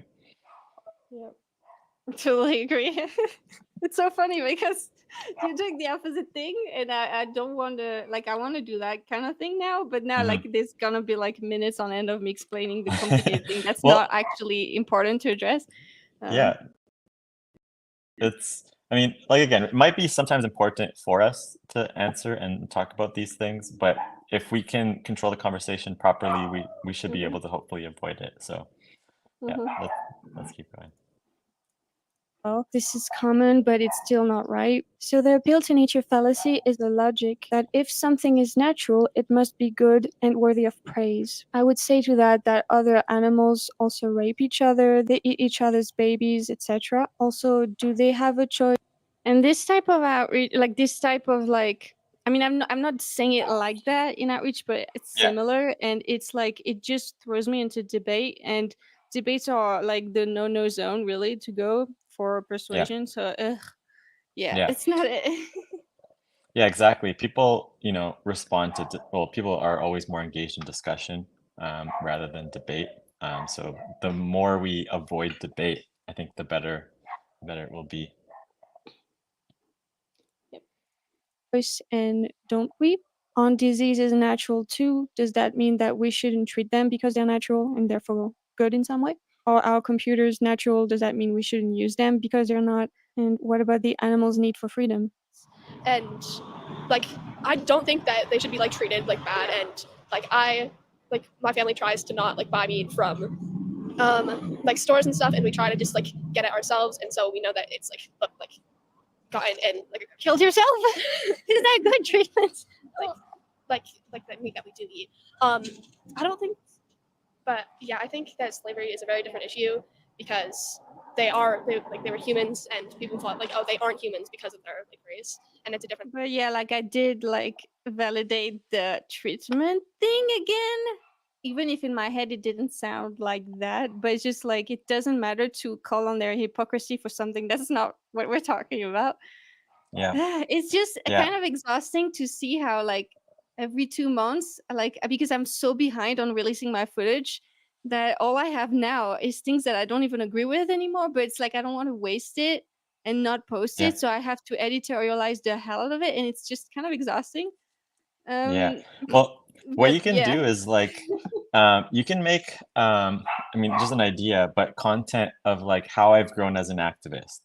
To be like, this Yes. is, you know, how I used to navigate the conversation, and now what I've learned, I would have actually said it like this, right? And then you also get to paint, like your whole journey of how you've been growing as an activist, which, I mean, again, like I was very similar to where you were, maybe even 2 or 3 months ago, right? Having the conversations go that road and having them be really long and, you know, just draining. So I think, one, experience really helps, but also analyzing your videos, because it's good that you have videos. Most people don't have that. So there's not a lot of content where, you know, there is proper language and there is education on top of it. And I do like that you are adding education on top of the videos, because that's what something that I kind of started doing on Instagram, and want to really break down what I'm doing, not just show people examples so they can kind of get into my head at the same time. Yeah, I usually don't do that, but like for this one, because I felt like bad about some parts of, like I just forgot to address things altogether, and you know the way I do it is different, I guess. But it's I'm probably gonna go in your direction of what you're doing. Okay, and Tai says, I think what is are you talking about? Oh, yeah. Yeah, means to enhance things. It's good, but like yeah. Okay, let's continue. Thing than like actual animals, but I think it's like when like that thing that happened in Yellowstone in like the 1900s when they killed off all the wolves and then all the deer got too big. Like I mean, like they shouldn't be treated wrong, but I feel like it's necessary. We're going on too many things at once. Sorry, We'll talk about this after for sure, because it's all important to talk about. But like, I feel like it's different in a way that like this is something that I feel like kind of needs to happen to keep like populations even, but like definitely it sucks. So I forgot to respond to this. Okay, I don't even know if this is really okay. So this is complicated, because the reason I address this is because the people around here are like, yes, French country, but it's also hunter country. Like in 5 people, like 2 are hunters or something. It's insane. I encounter hunters all the time, so I feel like I really need to answer that because of that, and because here, like there's a big thing on conservation and things, and there's so many lies on it. But like it's also because they use like killing is not necessarily like what veganism is about. For example, if you're killing for self-defense or even conservation, that could be exploitation, because I don't know, it's kind of like, it's great, but they use that argument to exploit other animals. So I feel like I need to address it, because I understand the concern of like, well, I understand the concern of conservation, so that's why I go into it. But I do see how it's not directly completely relevant to veganism, but I do think that it's an important adjacent thing, at least, that is used as a justification. You know what I mean? Yeah. Well, like, how would you say you could address it in a different way than what you did? Or do you have any ideas? No, I don't. That's what I'm completely stuck with that. So, one, if you are providing the definition of veganism and explaining to them what it was up to this point, that may help them see how what the argument that they have isn't actually relevant to the topic of the discussion that you guys are having. For example, like I try to, you know, as early as I can, define veganism as the relationship between humans and animals, right? And let them know that it's about exploitation. So I think like the way that the definition has kind of been, you know, sent around previously has generated all of these kind of like dumb responses. When you're talking about reducing harm, reducing cruelty, or reducing suffering, or whatever other people think it is about, that's when they start to bring up these discussions about other animals or crops or, you know, whatever it may be. But I think we have to play to the intelligence of these individuals. If we're letting them know that there's kind of been a misconception about, at least let them know that there is a misconception in their mind of what veganism is, then we can prevent them from maybe bringing up those arguments in this discussion, and you could be able to address it, be like, well, you know, remember, veganism is about this, not about that. So do you think that that's actually relevant for this topic, right? And it's an I easy do think way it's for them. relevant though, because it's kind of like, because they think going, like, they think that like living according to the principle of veganism is going to ensure world chaos. And so I do think it's relevant, because it's on, like, to them it's like, I get it, you know what I mean, like it's Yeah. I don't know. I mean, I guess like there might be a way with the story that you can help paint it, right? Maybe even before it gets to that point where they start bringing that up, if you're able to put them in a position where you can show them why it's exploitative, right? And also, like, I mean, there is an element of it being a problem because of the exploitative mindset that got us here. So if you are focusing on maybe the why, not the how, so you can actually show them that this is what the mindset leads to, if that makes sense. Yeah, yeah. Like yeah, because besides this problem was like the problem. It's not a problem, it's like actually a lie, that whatever, because of their forms, whatever, I go into that. But like, yeah, because it's like it was started, this effect was started because hunters were doing their thing. So this is like the consequences of what, yeah. Yeah, yeah. Yeah, so I mean, I Since like to sometimes tell the story of like how we got to this, you know, stage of factory farming, or where the industry is at, why it's at right now, right? And it all started because somebody maybe saw an egg or a cow and saw like, okay, well, the chicken must have been eating the egg or something like that, and then they thought that they could also maybe eat that egg too because there was no chicken around, right? And it really tasted really good, I guess, or something like that. I've never even eaten the egg myself. But then they wanted more. So then they went out and find more eggs. And then they figured like, maybe if I just trap the chickens, I can just steal them right when they lay the egg, right? And then their friends came over and asked like, what's that? And then, you know, again, you know where the story goes, right? So really like hammering home why in the first place that mindset is the problem, because that's where that leads to, right? If that person just left the egg alone, we would never ever be in this position again. And this is where we as vegans want to bring the world back to, kind of thing. Yeah. I know it's tough when you're in these. I mean, when I'm in Calgary, right? It's same. It's all ranchers, and you know, every single person apparently gets their eggs and their meat and their milk from their neighbor, and you know, they're all just in this la land. And I haven't gone back to do activism there, so we'll see how we'll see how it is when I'm there, and maybe I can offer some more tips next year. Humans are the most destructive and overpopulated species of all. Does that mean it's okay to exploit or kill them? How about spaying these animals instead and reintroducing wild predators and rewilding? Also remembering that human hunters created the problem in the first place. And a lot of people don't even know that in the US there are deer farms to cater to hunters' needs. So it's not even true that they are naturally overpopulated. But anyways, that's a subject for another time, I guess.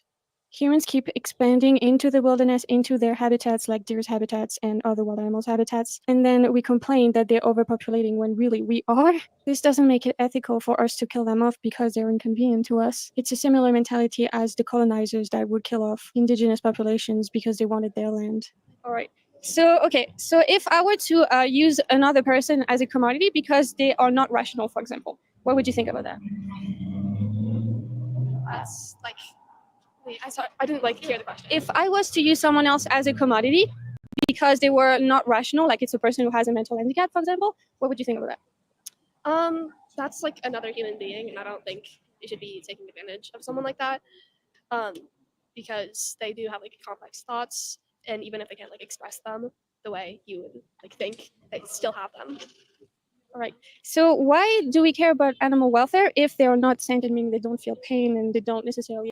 I was trying something out there. Like I heard another activist say something that was very good, but I couldn't formulate it the way I remembered it. So it was a fail. It's like, it's kind of like the name the trait game that you're kind of going into. And I mean, I think that that technique can be good in certain places. I think online or in debates, like it could really serve a purpose, but on the street, I don't think it's necessary. But maybe something also that you could have done after you like tell a story, or you're trying to get somebody to see the different perspective, just ask them like, so are you guys or do you guys accept that you your position on this was wrong before, or like are you willing to accept that this is the right way to look at things before continuing? Because what you're also doing there is now making sure that you're not just talking through them, they're actually like actively listening to you and considering what you're saying, because we do get in these like bouncing things off each other, and then we're just kind of talking to listen or talking to respond rather than talking to listen, and then they send something back at you and then you sending something back at them, and there isn't Debate kind of like format, right. So it's always a good way to bring it back and be like, hey, before I answer these next questions, do you agree that what I just said is right, or at least valid, or something in that manner? Especially when you're talking about slavery, because once they bring up like oh well, they're different than us, right? We'll say like, okay, what do you think the animal would want? Would they want to be slaves, or would they want freedom, or something like that?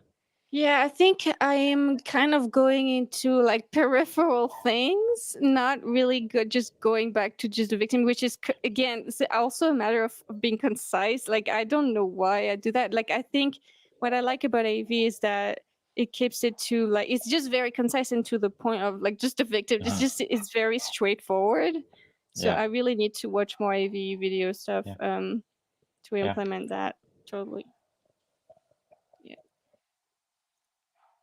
We have like a complex, rich life. Why would you care about it, but not care about them not being free?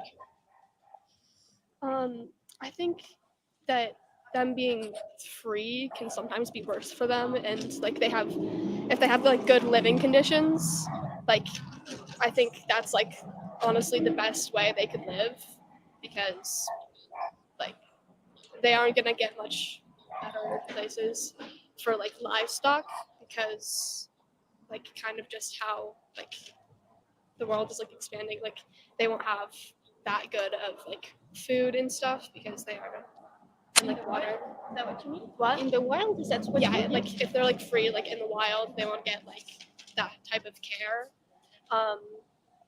And I think like they shouldn't be killed like forever, like without reason, but like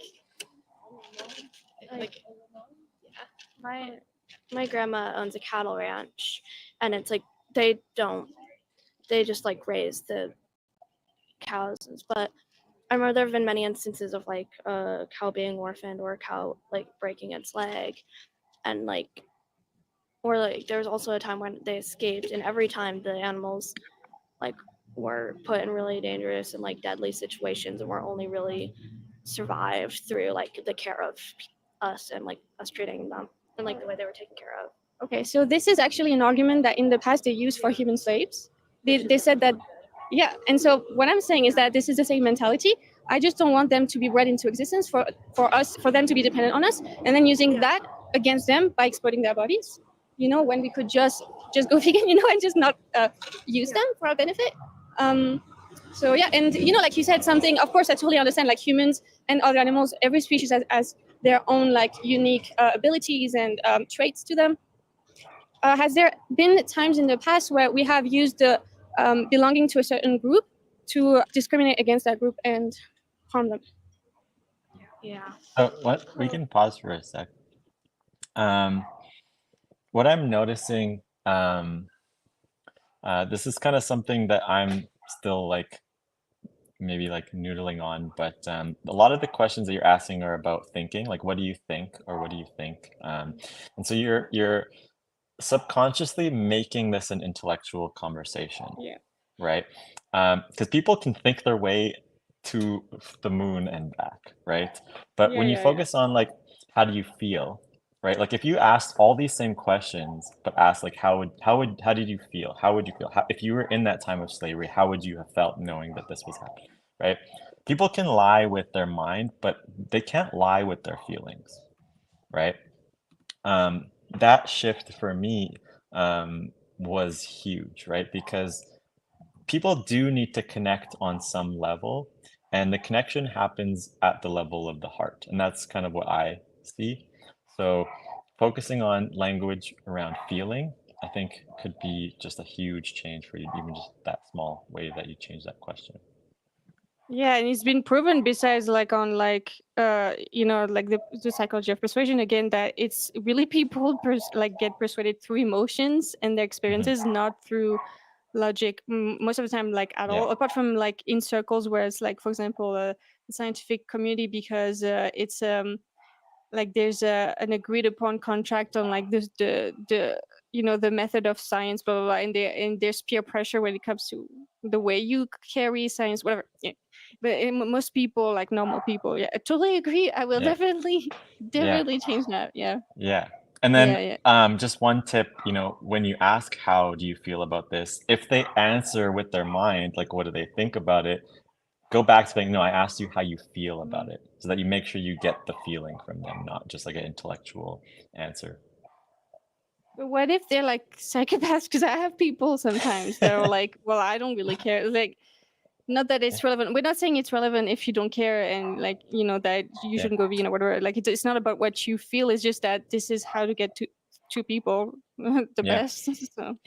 I mean, so one of the things that I've learned is you probably don't want to engage with a psychopath. And as an activist, sometimes the best message that you actually can send to somebody is that, hey, I'm not going to put up with your bullshit, essentially, right?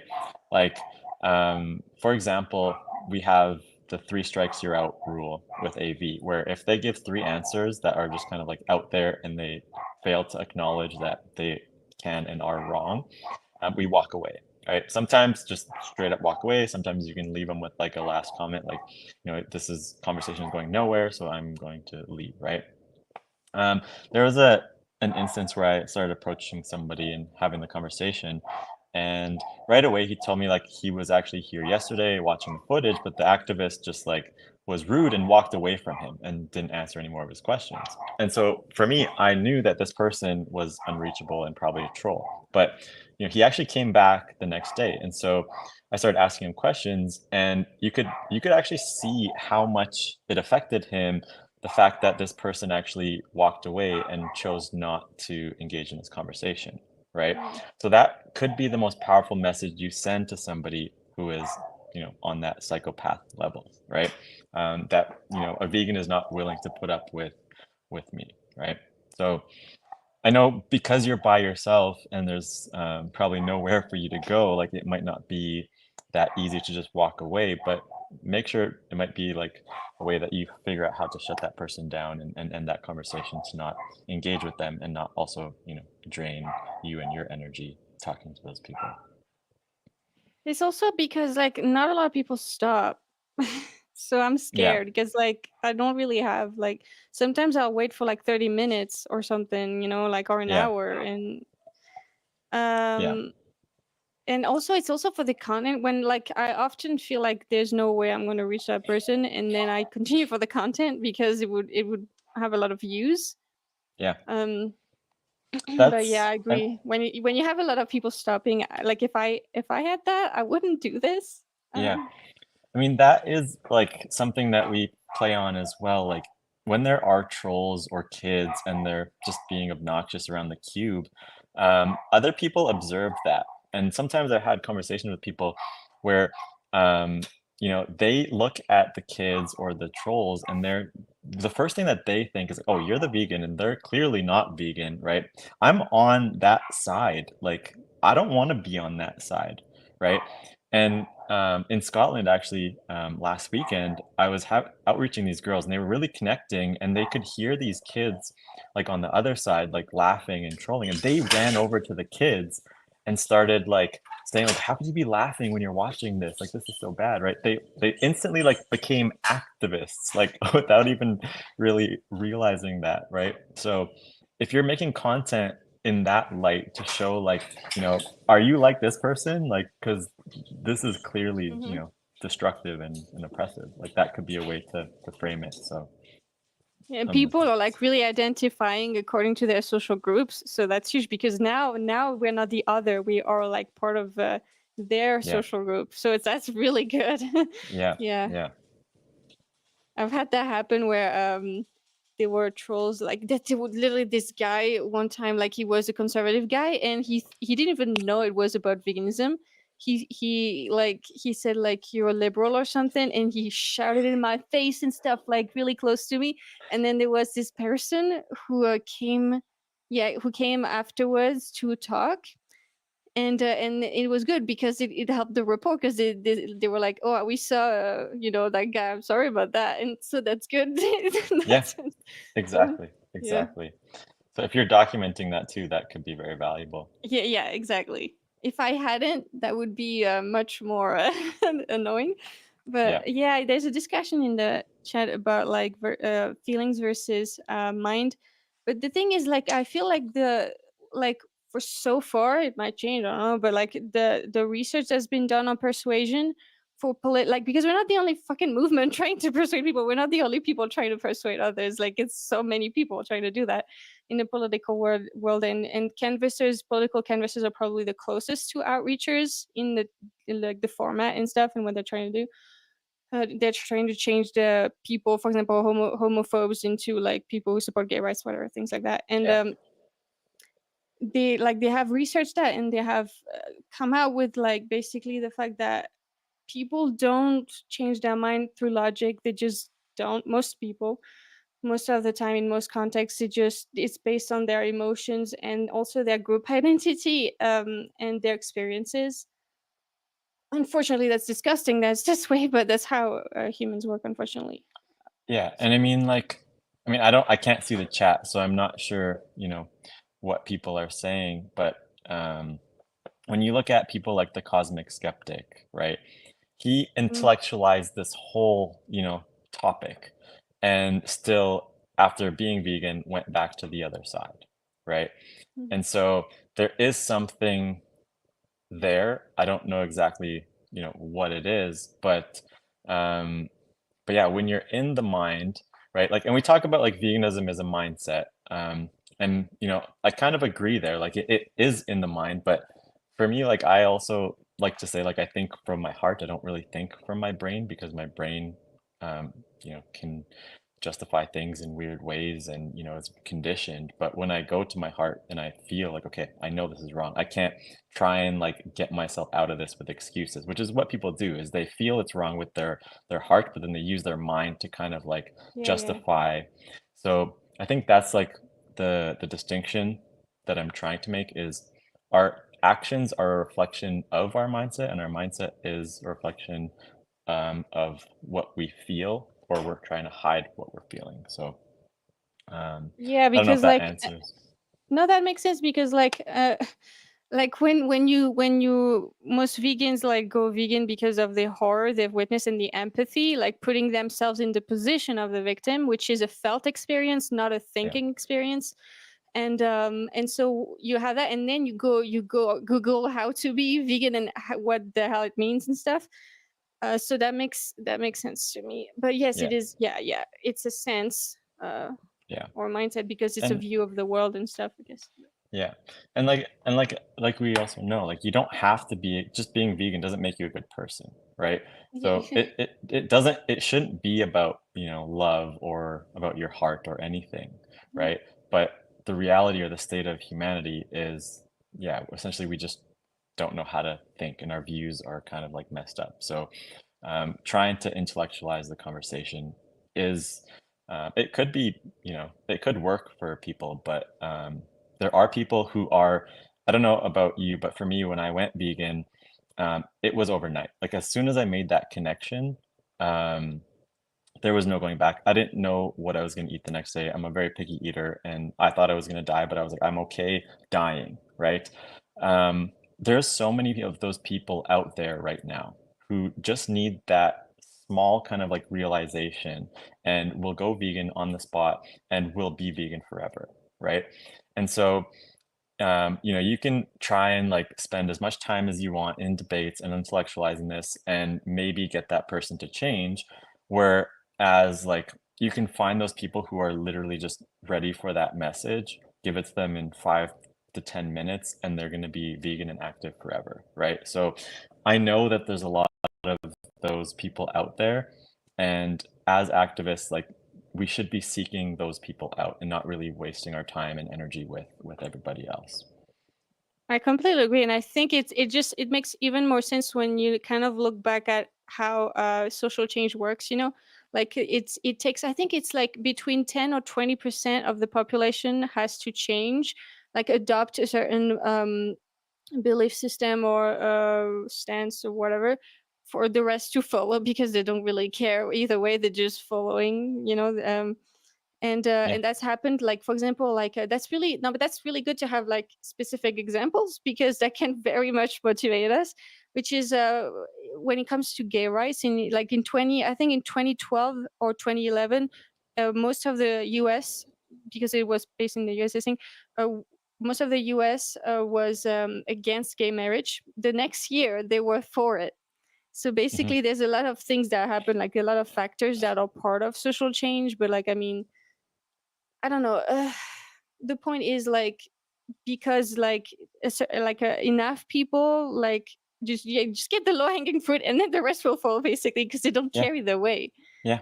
They don't With the really. last, like even like you look at society today, like you look at Martin Luther King, and would you say like what he did wasn't a success, or was it a success, right? Like racism still kind of exists out there in the extremes, but like we pretty much I would say we abolished racism, right?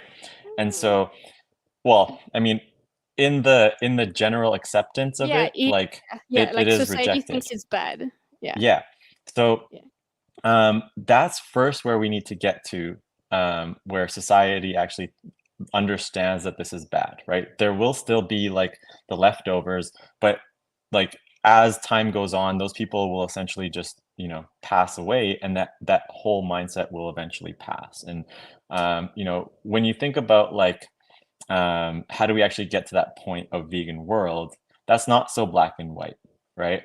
It's black and white what is right and wrong, in terms of what vegan is and what the animal liberation movement is, right? But how do you get there? And that's kind of like a whole different conversation. And there are going to be the psychopaths that are either going to get priced out. So, as the demand goes down, the price of meat or all these other products are going to increase to the point where a lot of people won't be able to afford it. And so that's when maybe the last few might get weeded out. That's just maybe.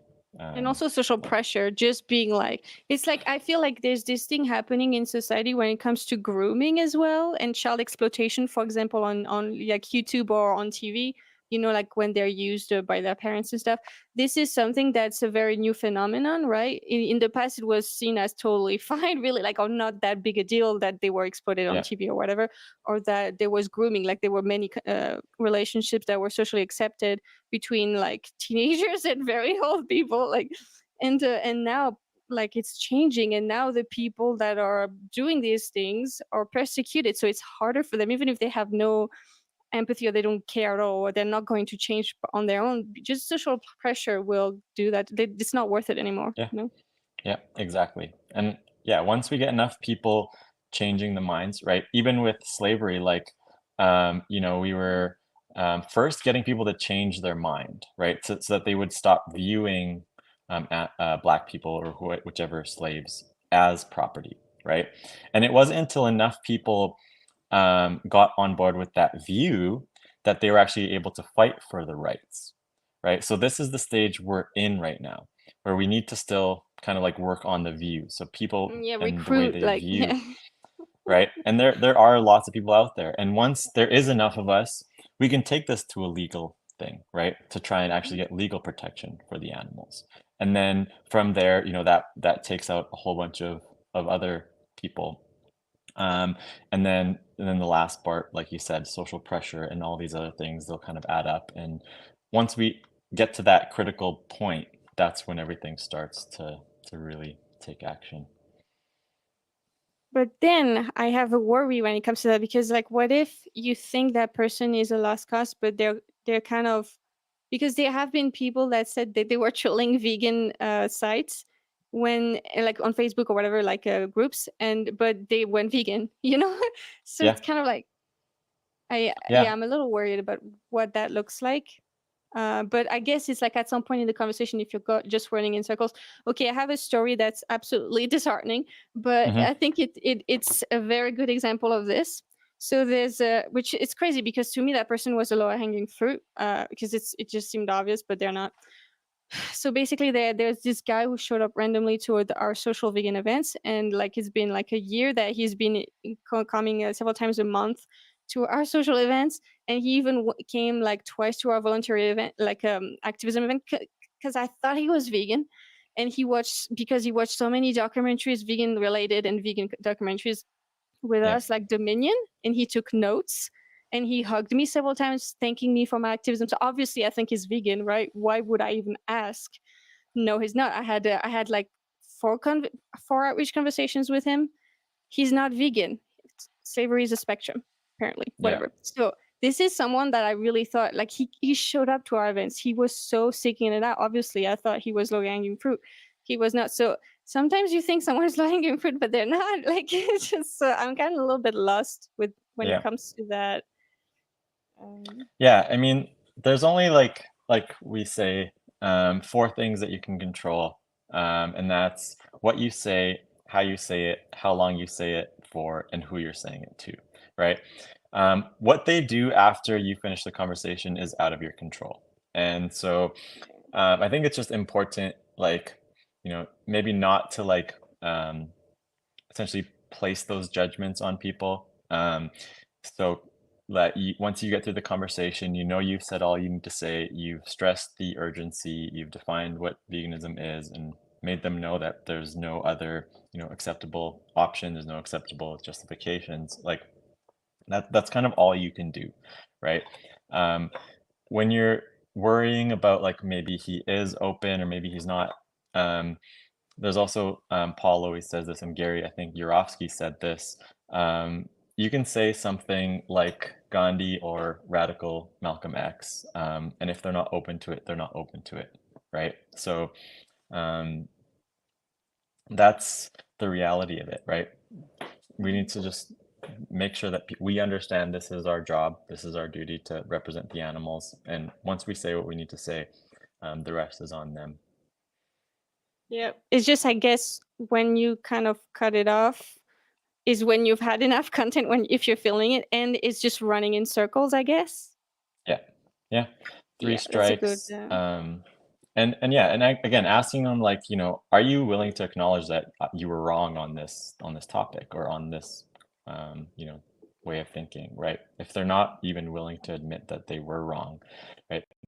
Then you do also have people like we get people who come to the Cube, and they said they went vegan from a Cube, and they became active the next day. And I always ask them, the first thing is like, well, did you actually declare you were going to go vegan when you were there at the Cube? And they said no. And they'll go home, they will research, and then they will find out that what we were saying is true, and they will go vegan then, right? So even on the opposite, like when they do go, even though they say they won't ever become vegan, some of them have gone vegan the next day, right? So And we will never know, so don't get discouraged, because that can be rough, not knowing at all what's going on, but you know. Yeah. And another thing, like as a movement, like we are all united based on this mission, right? So remember that like the movement is growing and you're doing what you can there, other people are doing what they can elsewhere, and we are all like, when one person says they're going to go vegan, when one person actually does go vegan, it's actually like a win for the movement, and that's, you're included in that, right? So, and you're also posting the content online, and you don't know exactly how many people are going vegan because of that content, right? So it's important that we just keep focus on the mission, not focusing on whether, you know, whether that person is going to go vegan or not, or what's going to happen with them afterwards.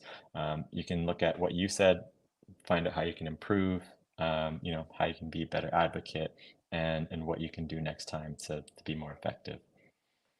Yeah, it just reminds me of like, it's like, you know, if you're in a toxic relationship, you might take on too much responsibility that does not belong to you, and that doesn't help, kind of thing. Yeah. So it doesn't matter if you're trying to do their job, it's not gonna happen. Like you can't force anyone to do anything.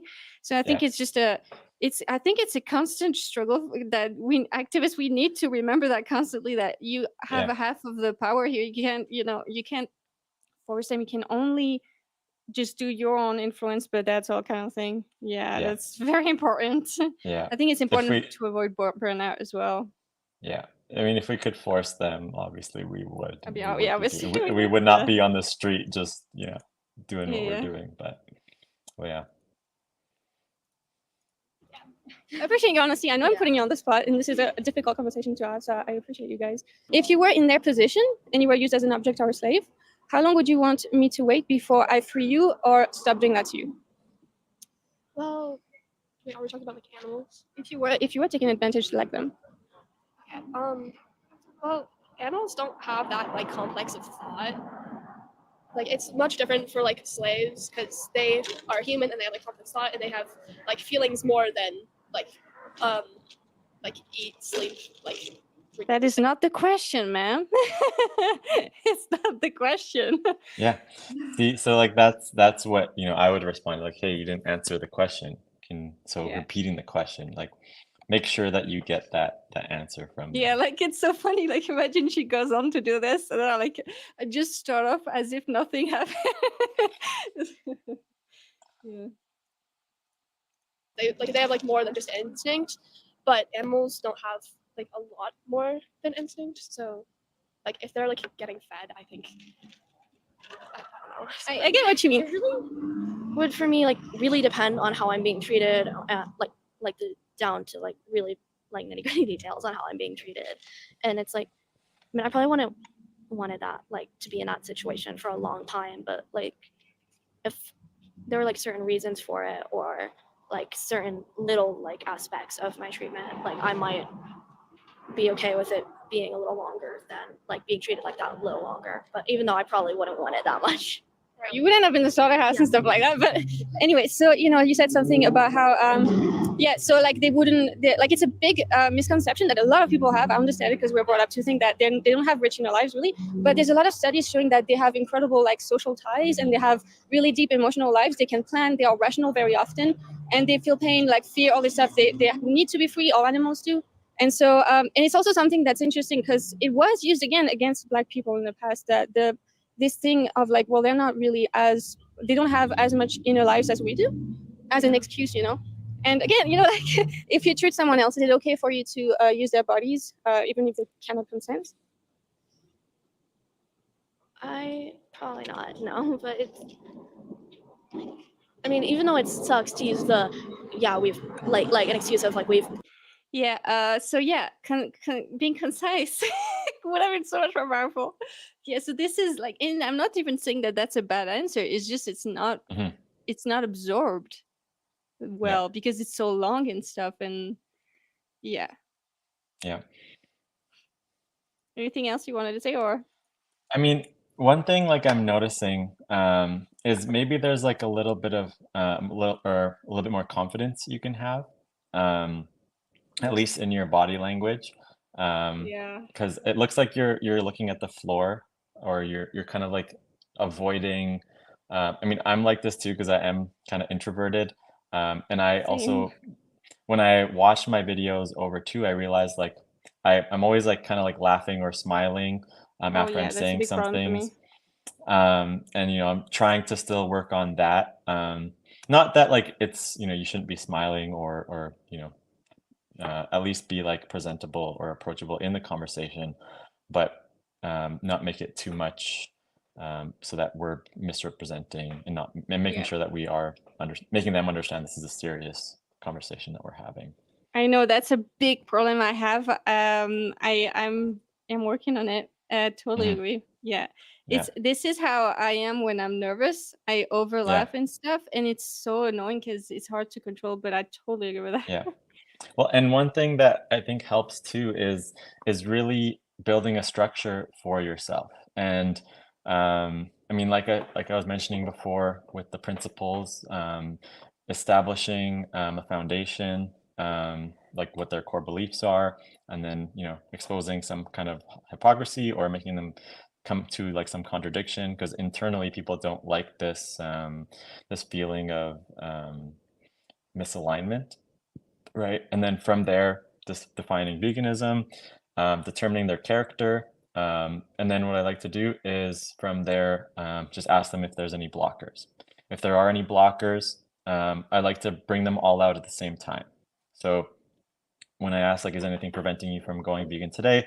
They might say protein, and I'll say, okay, is there anything else? And then they say, oh, well, it's expensive. And I'll say, oh, is there anything else? And so before I even answer all of their questions or any of their questions, I want them to serve me all of their objections, what they think or what they already know, on a silver plate, right? So instead of like them giving it to me once, and then I put them in the victim's position, then they go with another excuse, then I put them back into the victim's position. I'm getting it all out from them. And then what I do, okay, is there anything else? So if all of these problems disappeared today, you're telling me you would go vegan today. And then, I mean, if they say no, then again, I'm not going to waste my time answering all those questions. But if they say yes, I'll be like, okay, imagine now I go into the storytelling mode. So I paint this picture of them in the position, maybe in a basement, they have everything they ever wanted. They're being fed, they're being treated well. And every year they were supposed to pump out a baby, and that baby was taken away, and that's what they're essentially being used for, right? Do you think any of those excuses or reasons that you just presented me with would be a good reason for me to do that to that person, right? And if they say no, then that makes it clear to them that all of their excuses, all of their objections should be something that they can figure out once they realize that this is That's wrong. a big point. Right. So when you have these anchors, it actually helps build confidence, because you know where you're going to be going to next in the conversation, right? You're not kind of just trying to on the spot think about the next question you're going to ask and what is the next best question to ask, right? So breaking down the conversation into principles, using philosophical kind of like guides, it'll help anchor you and guide you, and also build that confidence. Sorry, I'm ready. Yeah. Oh. Yeah.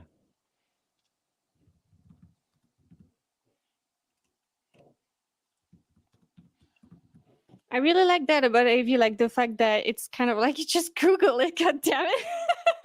It's what we did. You don't need us to tell you everything about everything. Like literally just Google it. You just need to commit to it and to understand why you have to commit to it. But I like this. So basically you just like, you ask them what would be the block, and then after they just say one, you say what else? Yeah. Okay, and then you just answer everything. That's fucking genius. I'm gonna do that. Yeah. Okay. Awesome. Yeah. Great. And then after I'm that, learning a lot. yeah, after that, it's you go into the question of how many animals do you want. Like after you address the objection by putting them into the position, telling the story, after that, if there's more, you ask them question, well, how many animals do you want to be killed and exploited because of you today, right? And then you say, okay, so you've told me everything, that you think we should be respecting animals. You don't want any animals to be exploited because of you. You understand that there's no acceptable excuse, right? So I'm going to ask you again. how many animals do you want to be killed because of you? And then will you go vegan today, or so vegan from now, or something like that, so that they understand that that's the only way to truly live without being true. Excuse gathering. I like this term. Oh, sorry. Yeah. The only thing, I try not to say killing, because then they could go like to crop deaths or whatever, things like that. I'm not saying, of course, we don't want it to end in some way and improve that, but obviously you agree. It's just for people in the chat, maybe. Yeah, I always like. I mean, when you don't ever want to be focusing on only killing, like I definitely agree with that. But sometimes just throwing those words in really hit like an emotional part, right? Obviously, killing is not the problem. There's lots of injustices where animals aren't even killed. So just for like the shock value that it can create and can really, hit them with, that's why I say it, but always also make sure I'm saying the word exploitation. And what do you think about like using the word Holocaust? I'm all for it. I mean, the Because word that's Holocaust. very hitting. Yeah. Like, because like, especially when it comes to fish, because the reason they are exploited, like the way they are exploited, is through their murder, because they're exploited for their flesh. And so, or even just saying exploited for their flesh can be striking, I think, because that's very horror, because it is horror. Horrific. It's horror. Yeah. In that way you get both. Yeah. And I mean, what I do think is like, we don't want, because like there is this misrepresentation. So we don't want to misrepresent things and make them look grosser than they actually are, because that could be working against us. But just telling them the truth and using the most accurate words, like, their flesh or their body parts or their secretions, or, calling animals vending machines. Like, I think that is a very accurate way to paint it as well. Another thing about the word Holocaust is that is what like the word they used to use 2,000 years ago to represent like a mass barbecue of animals. So like that was a word that was originally for them and what this is, and they used to use that like just as like a normal thing. So the only reason they used it when it comes to the Jewish Holocaust was because it was literally a modeling what we did to animals. So, and then they dare like spin it in the other way because of ignorance. It's just, it makes me so mad when people get like falsely mad out of because of that. Yeah.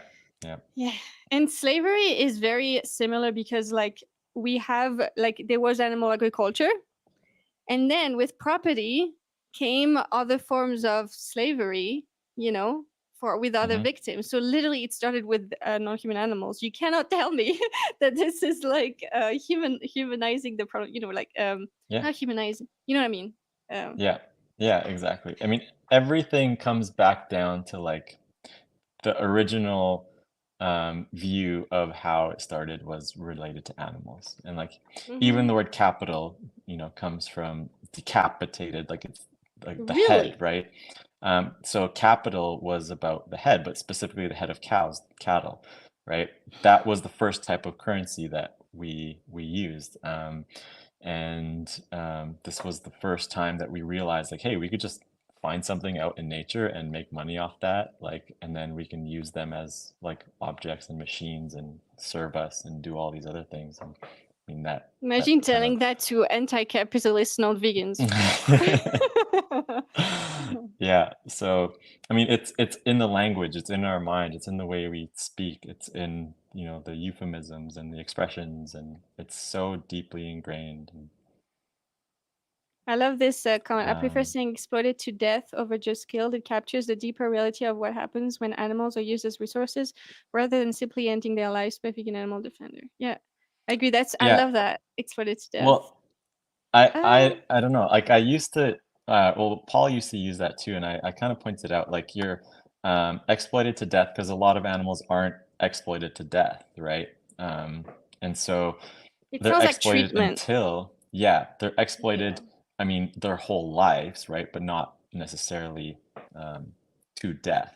So I just, I like to, I mean, if you just want to use the word, how many animals will be exploited because of you, I think that's fine. I think it's better than saying exploited to death. I think like how many animals do you want to be violated, enslaved, exploited because of you? Like, these are also things that you can say. But also if there is a language barrier too, like or if it's a child, like I will always, make my language something that they'll understand. And usually when I'm talking to kids, like I will focus a little bit more, like I might use the word exploitation, but I'll more, say use, and killing. Like it gets the message across. So, yeah. But again, like everybody should add their own flavor, their own language, whatever they like to use, as long as it accurately represents what's happening, and the injustices that are happening against these animals.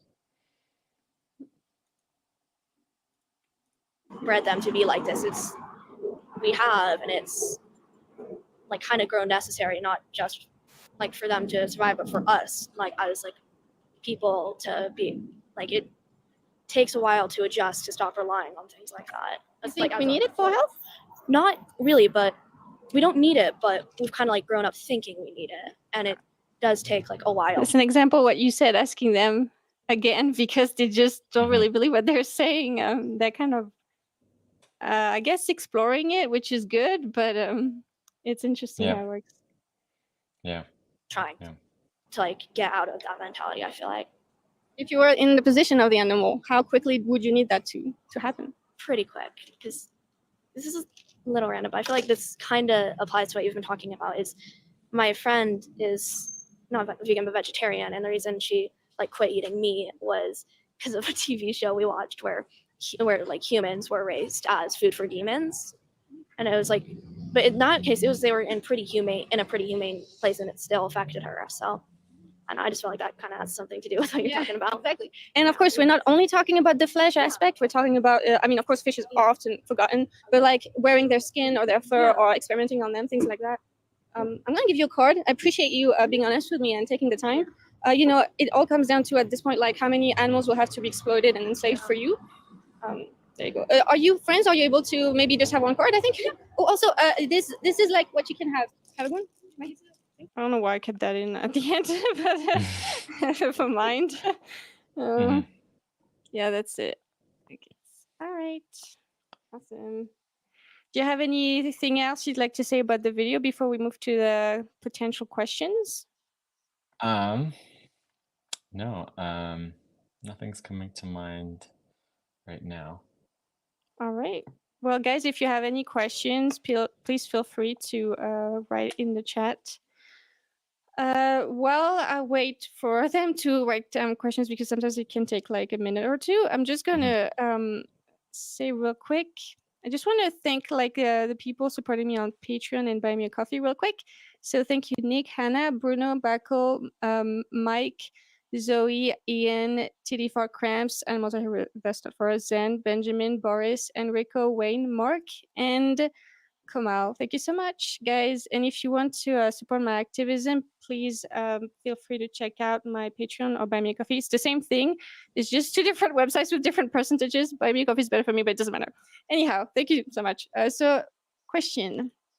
The main question, what is a human being and what are we doing on Earth? Yeah, we're not going to answer that. Or if you want to answer that,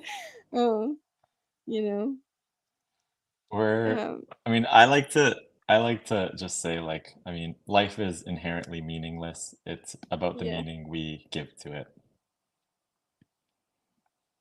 Fair enough. Okay, so I don't know if that's a question, kind of.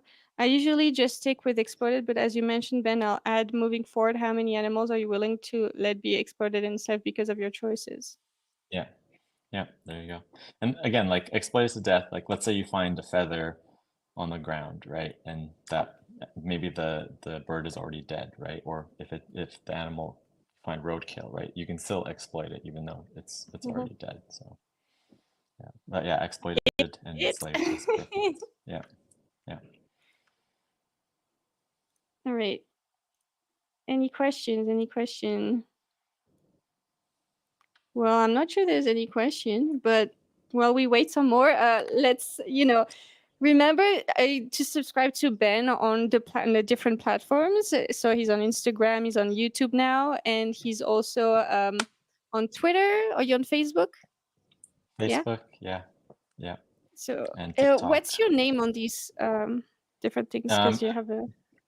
Yeah, Ben Messiah everywhere. I do have like kind of a troll account on TikTok called X Carnivore, where I like to just trigger the non-vegans there, and then do like keyboard warrior.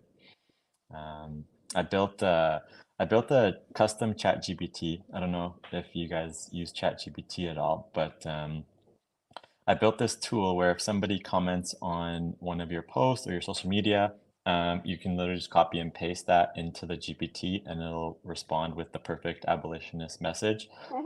So it saves you guys time and energy. So I make content on TikTok and on other platforms just to trigger them so that when they comment, I can just already have a response ready to go and just, play that game with them. So that's kind of fun as well. But yeah, Ben Messiah everywhere, you'll be able to find me. All right, awesome. Nah, we're not gonna do that, Daniel. It's not very relevant to the conversation. Sorry, but yeah, I guess there's no more relevant questions. So thank you so much, everyone, for watching. Oh, hold on, there's a good question. What are your thoughts on Tom Regan? I mean, I think like what his messaging was very good when it comes to animal rights. In my speech in Scotland, I actually stressed the difference between what vegan activism is and animal rights activism is. I mean, again, I'm open to feedback, but right now where I'm at is vegan activism is about really changing the people's mind and the view towards how they view animals, whereas animal rights activism is more just focusing on kind of like this legal battle of like asking people, do you think animals deserve rights? So the way that the activism conversations for each of those will go very differently. If I'm doing animal rights activism, how it might look is like, do you think the animals deserve rights? Like, what do you think should happen if their rights are violated? Like, what should the law do to protect them? Or like, I feel like that's what animal rights activism is. And also it may be more single campaign focused. And I think a lot of vegan activists, like, I mean, a lot of people are doing vegan activism, but they're calling it animal rights activism. So they're doing it under this, not the proper like guise essentially. And so I think that is kind of detrimental because maybe people are doing that because of the societal kind of like stigma of the word vegan, which I think like if we think that there's a stigma, like I understand like if I'm trying to go into a classroom and give a talk on veganism, I might not go in and tell people I'm a vegan activist, right? But in public places, or if it's known that we're clearly vegan and we're doing vegan activism, like we need to represent that properly. So I do think personally that like if you are not vegan, you can't be advocating for animal rights. So like veganism is like the full umbrella, whereas animal rights may be like a smaller portion of it. This is kind of where I'm at now with my thoughts there. And I mean, I'm still learning. I'm still watching lots of Tom Regan's stuff, but yeah, I'm definitely doing vegan activism. And it's kind of like I said earlier with slavery, right? First, you had to get people to see Black people and other slaves as human and as deserving of just your respect before we were actually able to go in and fight for their rights. And in my speech as well, I asked people like, is anybody here not like killing other people because it's illegal, or are they not killing other people because they don't feel like they want to do that because they know it's wrong somewhere deep down, right? And so if for only reason we're not exploiting animals is because they have rights, that doesn't really solve the problem and doesn't really, help the animals. We're not gonna get there anyways without, So yeah, that's kind of my thoughts just on the topic in general. If you're interested in Tom Regan, I have like a book club live stream where I summarized is not the word to use. I took notes on his book and I read one like defending animal rights. And yes, like someone said something more moral rights or what manifests legal rights. Regan was about the moral. Like, yeah, I get that. Yeah, I understand. Like, I agree with everything you said about like the animal rights versus vegan. Yeah. Daniel, why don't animal activists shy away from spiritual animals? Ideas? You're saying why do we or why don't we? I think it's two very separate things that have nothing to do with each other, to be honest. Yeah. So, guys, if there's no more questions, we're gonna end it here, I guess. All right. Well, thank you so much for coming on. I learned a lot from you. I'm going to be watching more AV videos and stuff. Please post more of your videos on YouTube. We need to watch those.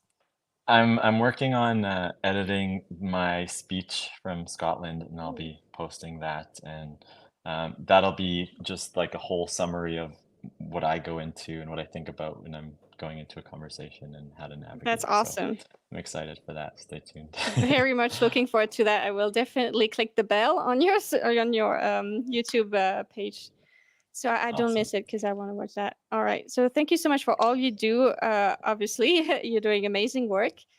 So go subscribe to him. Go vegan, guys, and get active for the animals in any way you can, in any format. Of course, outreach is probably the best tool for persuasion according to research, whatever. But if you're not doing that, that doesn't mean you should not do activism. Just do another type, whatever works. And And thanks for having me on here. It was a pleasure. And you guys have any questions, feel free to message me or Lucy anytime, and we'll help you out. Yeah. All right. Bye, guys. Have a good one.